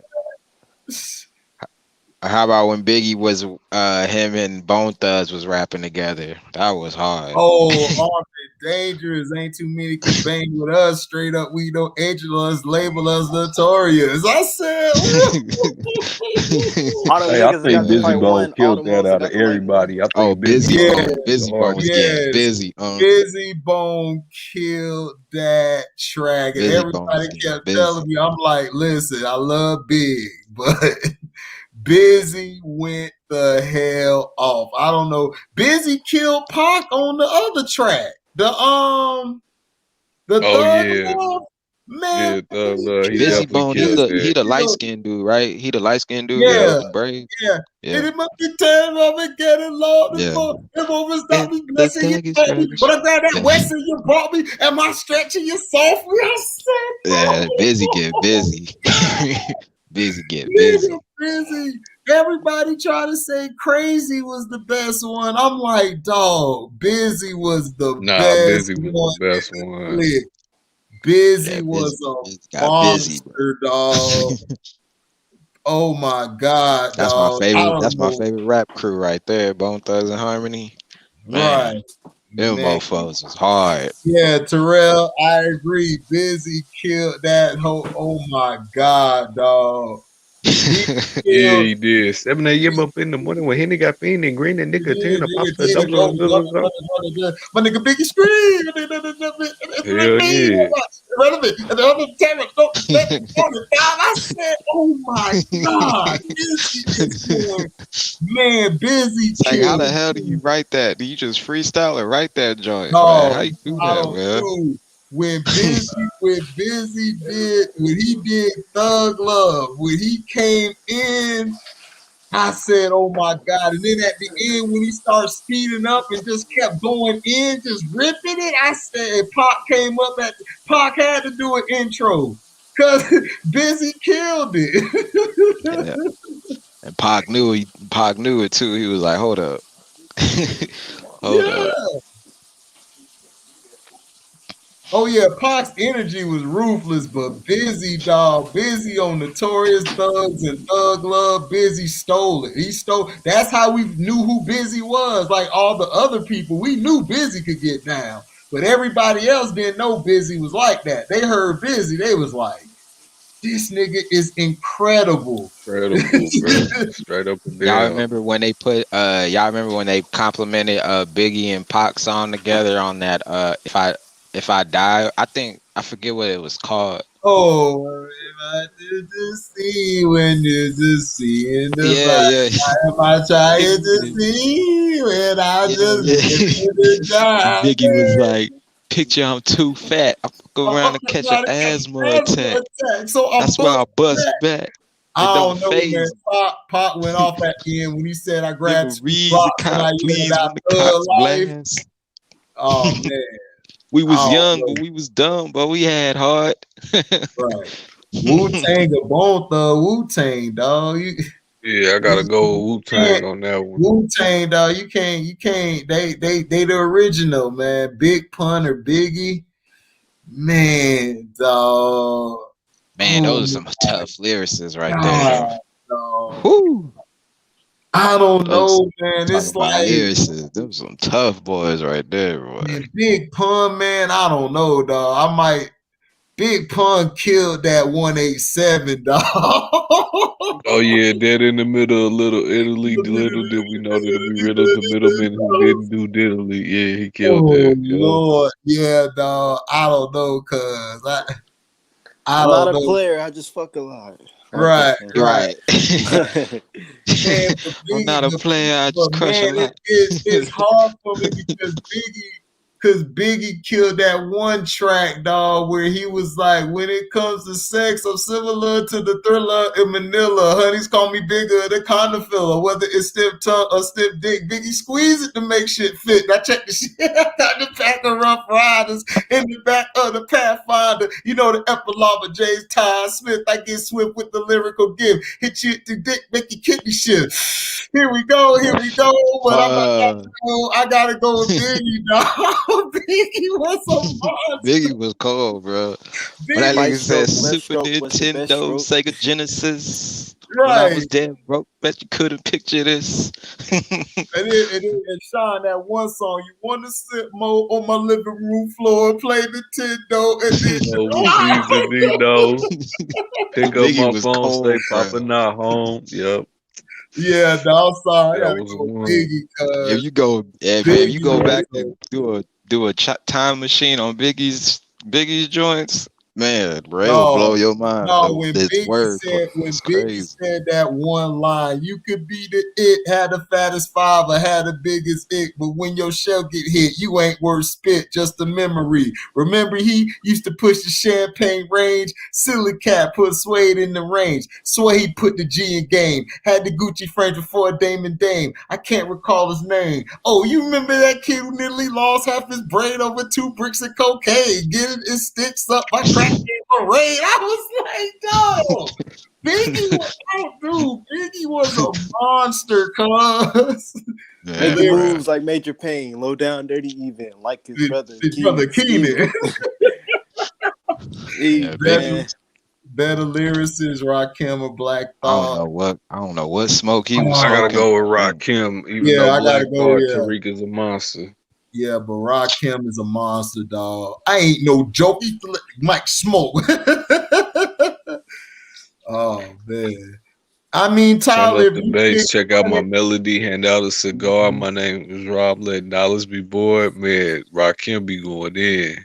Yeah, dog. Rakim was nice, dog, because Rakim is the grandfather, and then the father is Nas. Nas is right under him, boy. Because Nas love Rakim, boy. But Rakim spit some stuff, boy. But you said Pun and Rock. I mean, Pun is great, dog. Like I said, Pun is no slouch. But dog, Biggie's a monster, dog. Like you gotta really like listen, especially when he did that album, when he did the Give Me the Loot, I'm a bad boy. He was spit. Man, dog, that was a lyrical onslaught. And then I live for the funk. I die for the funk. I live for the funk. I die for the funk. All I want is itches, big booty itches. Then he said it's the one that smoke blunts with you. What? It's the one that smoke blunts with you. Send your picture. Now they want to grab a Glock and come and get you. Who's the best member of Wu-Tang? Ghostface Killer. Yeah, Frank say Ghostface. I go with GZA. That's my guy. I like the lyrical genius. Others will say Method Man. Others will say I forgot. I think they like Capadonna. Donna was raw. They love him. But you know, it depends on what you like, dog. Like my brother, he like Method Man. I like the GZA. Uncle Frank like Ghostface. I love Ghostface too. Ghostface was a monster. I liked his voice, dog. His voice was catchy too. And he was spitting. Let's see. I say Ray or GZA. Yeah, Ray was nice too, man. It's what you like, dog. Like personally, dog, like these lists are like even basketball or football. It's whoever you like. Yeah, bro. It's not really about right. It's not about like, see, that's where we grew up. We liked who we liked.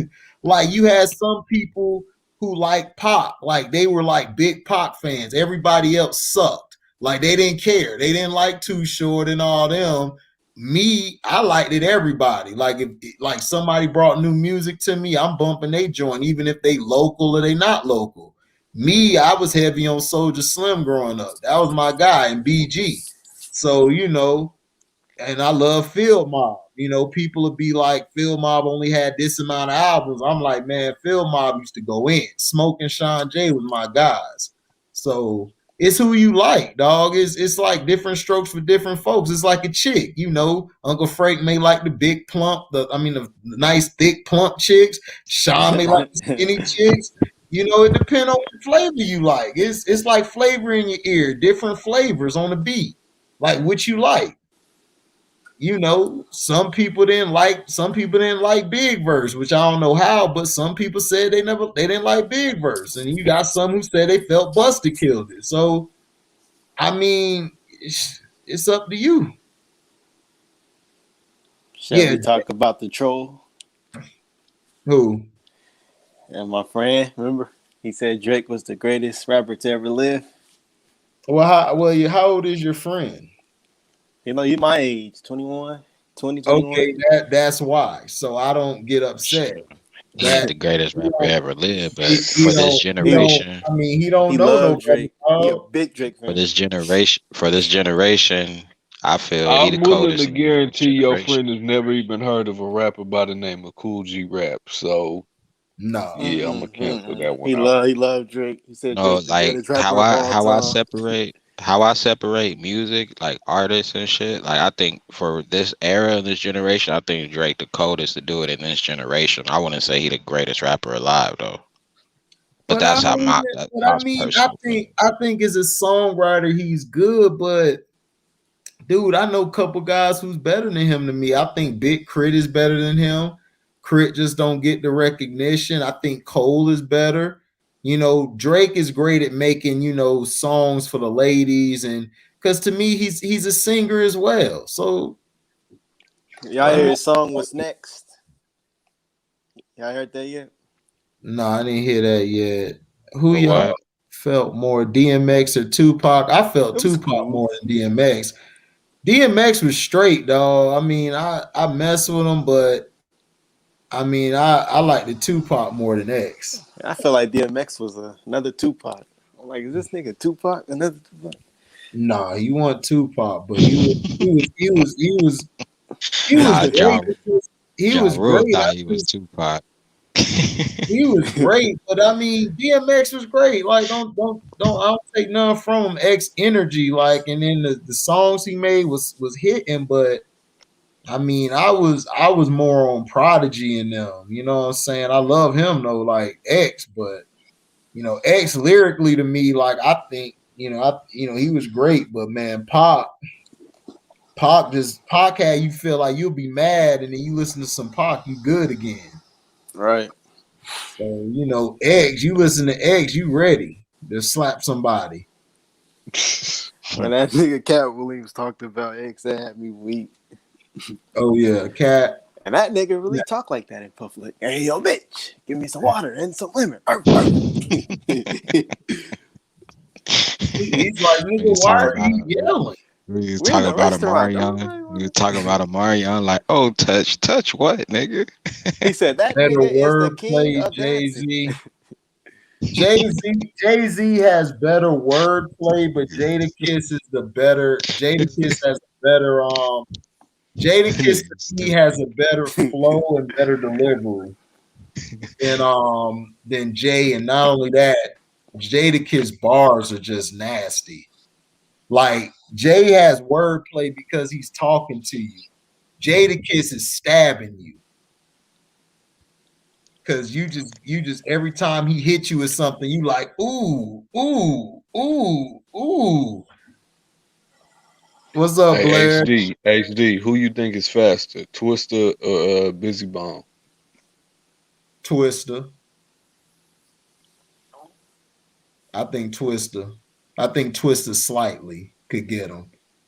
Cause Twister, dog, I heard Twister go 100. That GodZilla, that freestyle, like Busy killed it, but Twister flamed him, dog. And he did it so effortlessly.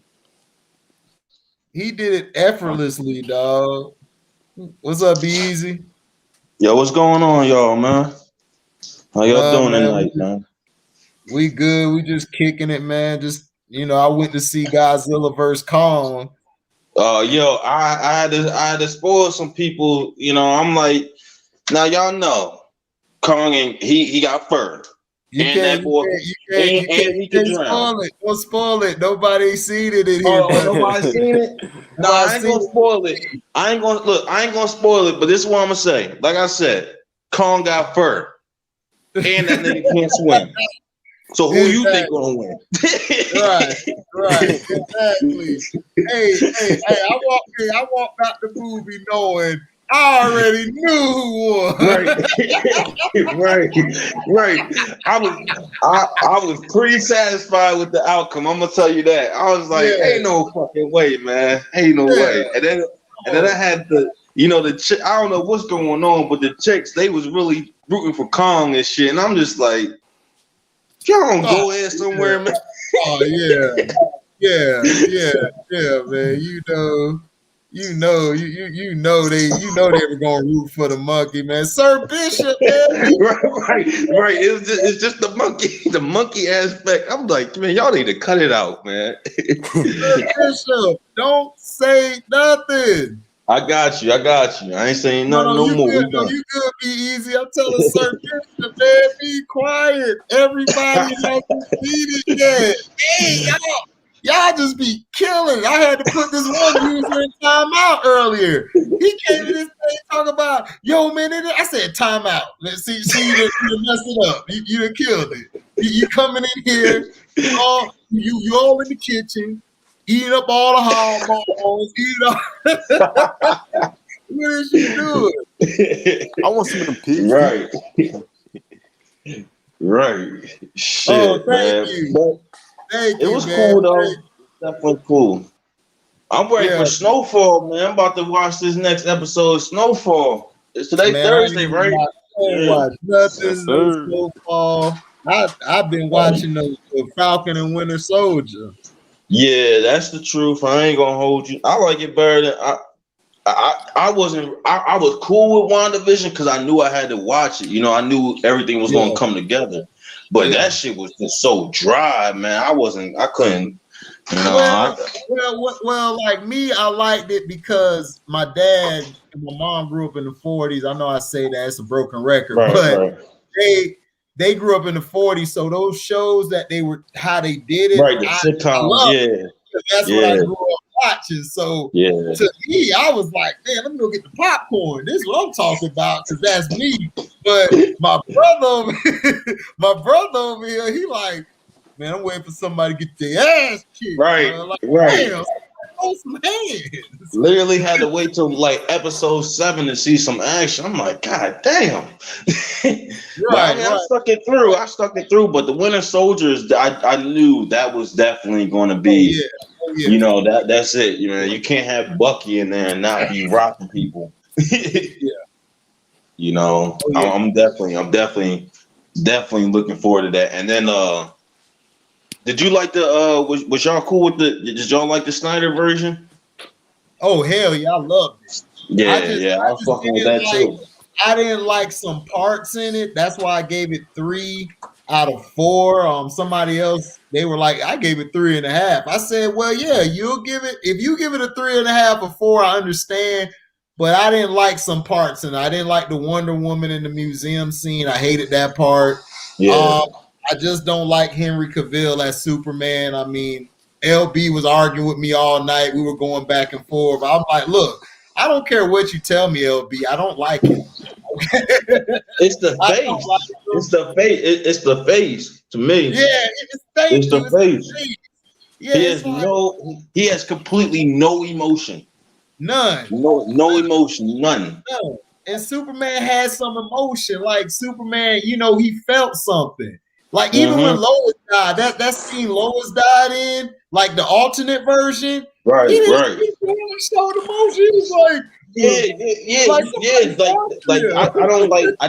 I don't like how this Superman version. He's so emotionless and so heartless. Like it's like he's almost soulless.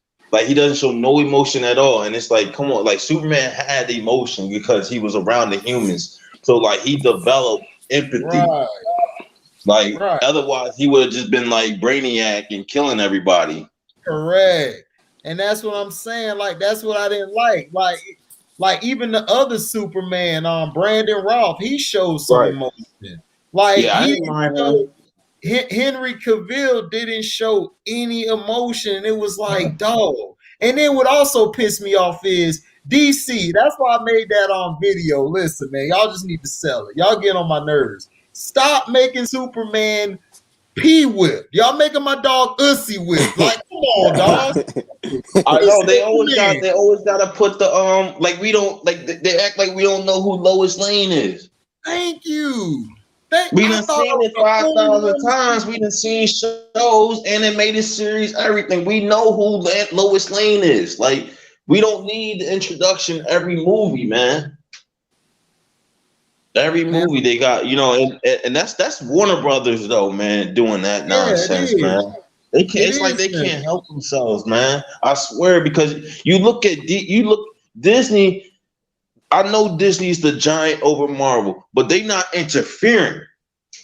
Mm-hmm. You know, they might throw in some ideas, you know, with the LGBT and the women movement and all that bullshit. You might see that stuff in the movie, you know, but they not changing scripts and taking stuff out and putting bull BS in there.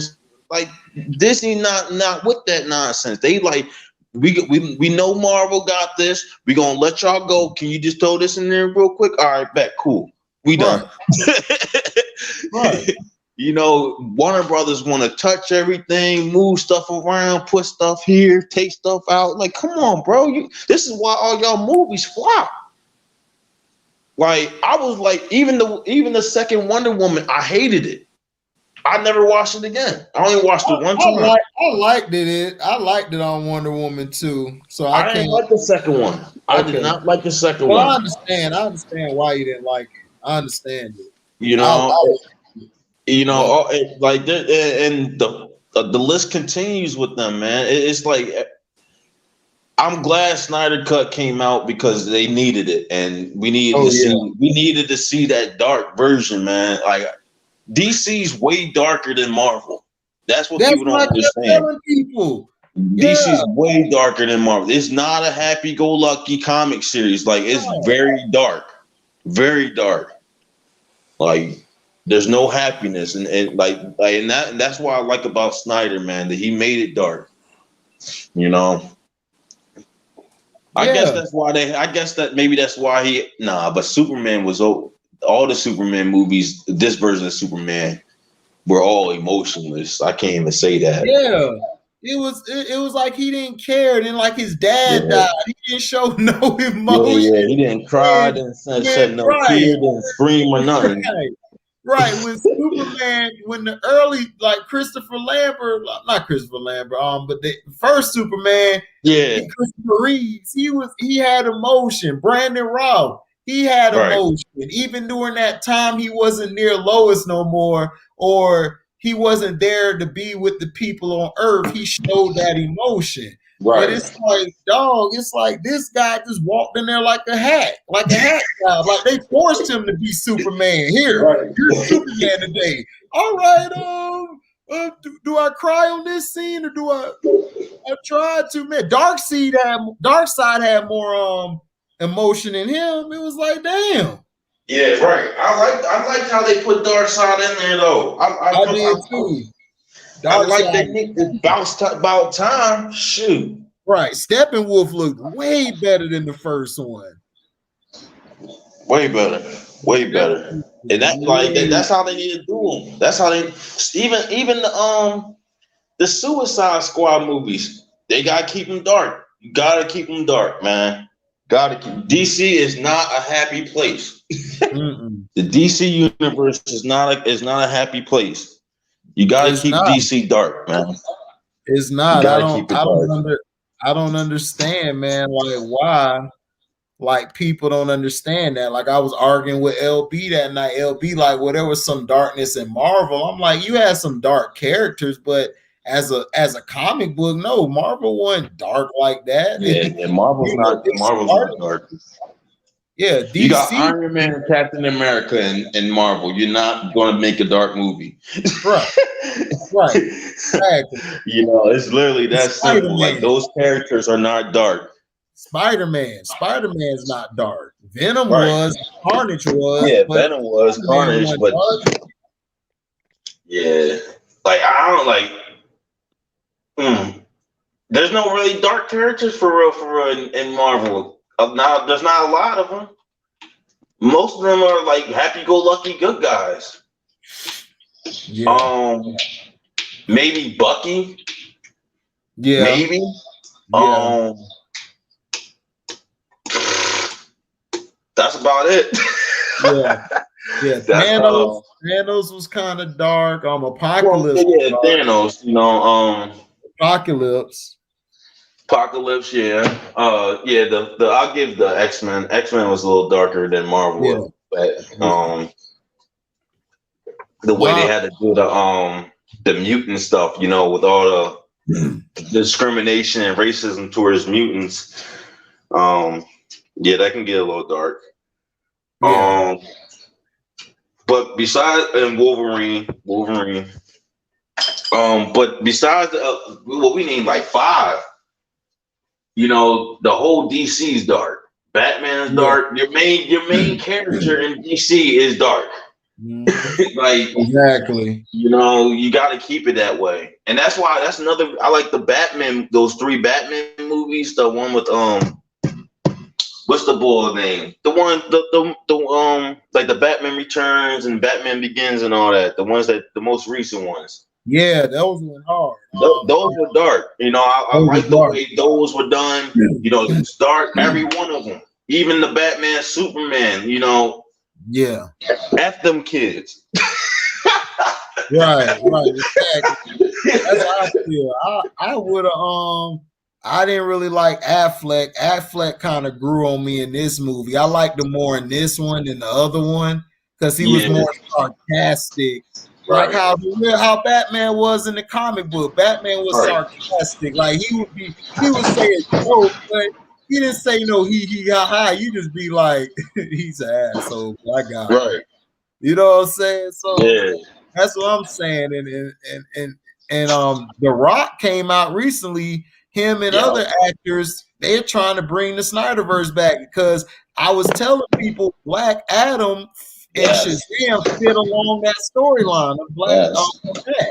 Yes, they do. And Black Adam and Shazam, they made the Shazam, the first one, happy go lucky, but Shazam ain't happy go lucky. No. You know, his name is like that's about it. I like how they did it. I'm ready for that. That Black Adam's gonna be crazy. I already know. The bad guy was mean with it. He was mean on Shazam. He was beating the hell out of Shazam. He didn't give a damn about none of that. Right. You know, and that's what and that's what DC gotta, you know, Warner Brothers, that's where Warner Brothers gotta let DC go, man. You're not gonna have the action figure movies like Marvel. You're not. That's not what DC is. It's not happy-go-lucky. It's dark, man. You just gotta accept it. You're not gonna have, besides Batman, Superman, and maybe like the Flash or Aquaman, you're not gonna have action figure toys in the DC universe. It's just not built like that. Unfortunately, you know, you gotta roll with it, man. Because you will make a better movie, a better, more sustainable movie if you just give us what we want. Right. You know, just give us what we want. That's all we asking, man. Not asking for much. Just want you to do your job and give us something. I tell you what, if they ruin this Black Adam movie, bro. Oh man, I'm done. I'm done. No, you can't like that. You cannot mess up Black Adam, yo. Like you can't. You cannot do that. You cannot mess that up, man. And I'm sure The Rock is probably going to be one of the, you know, behind the scenes directing. You know, I'm sure he will be. You know, but they cannot let Black Adam flop, man. Because I'm looking forward to that. Definitely looking forward to that. Definitely. You ain't lying, man.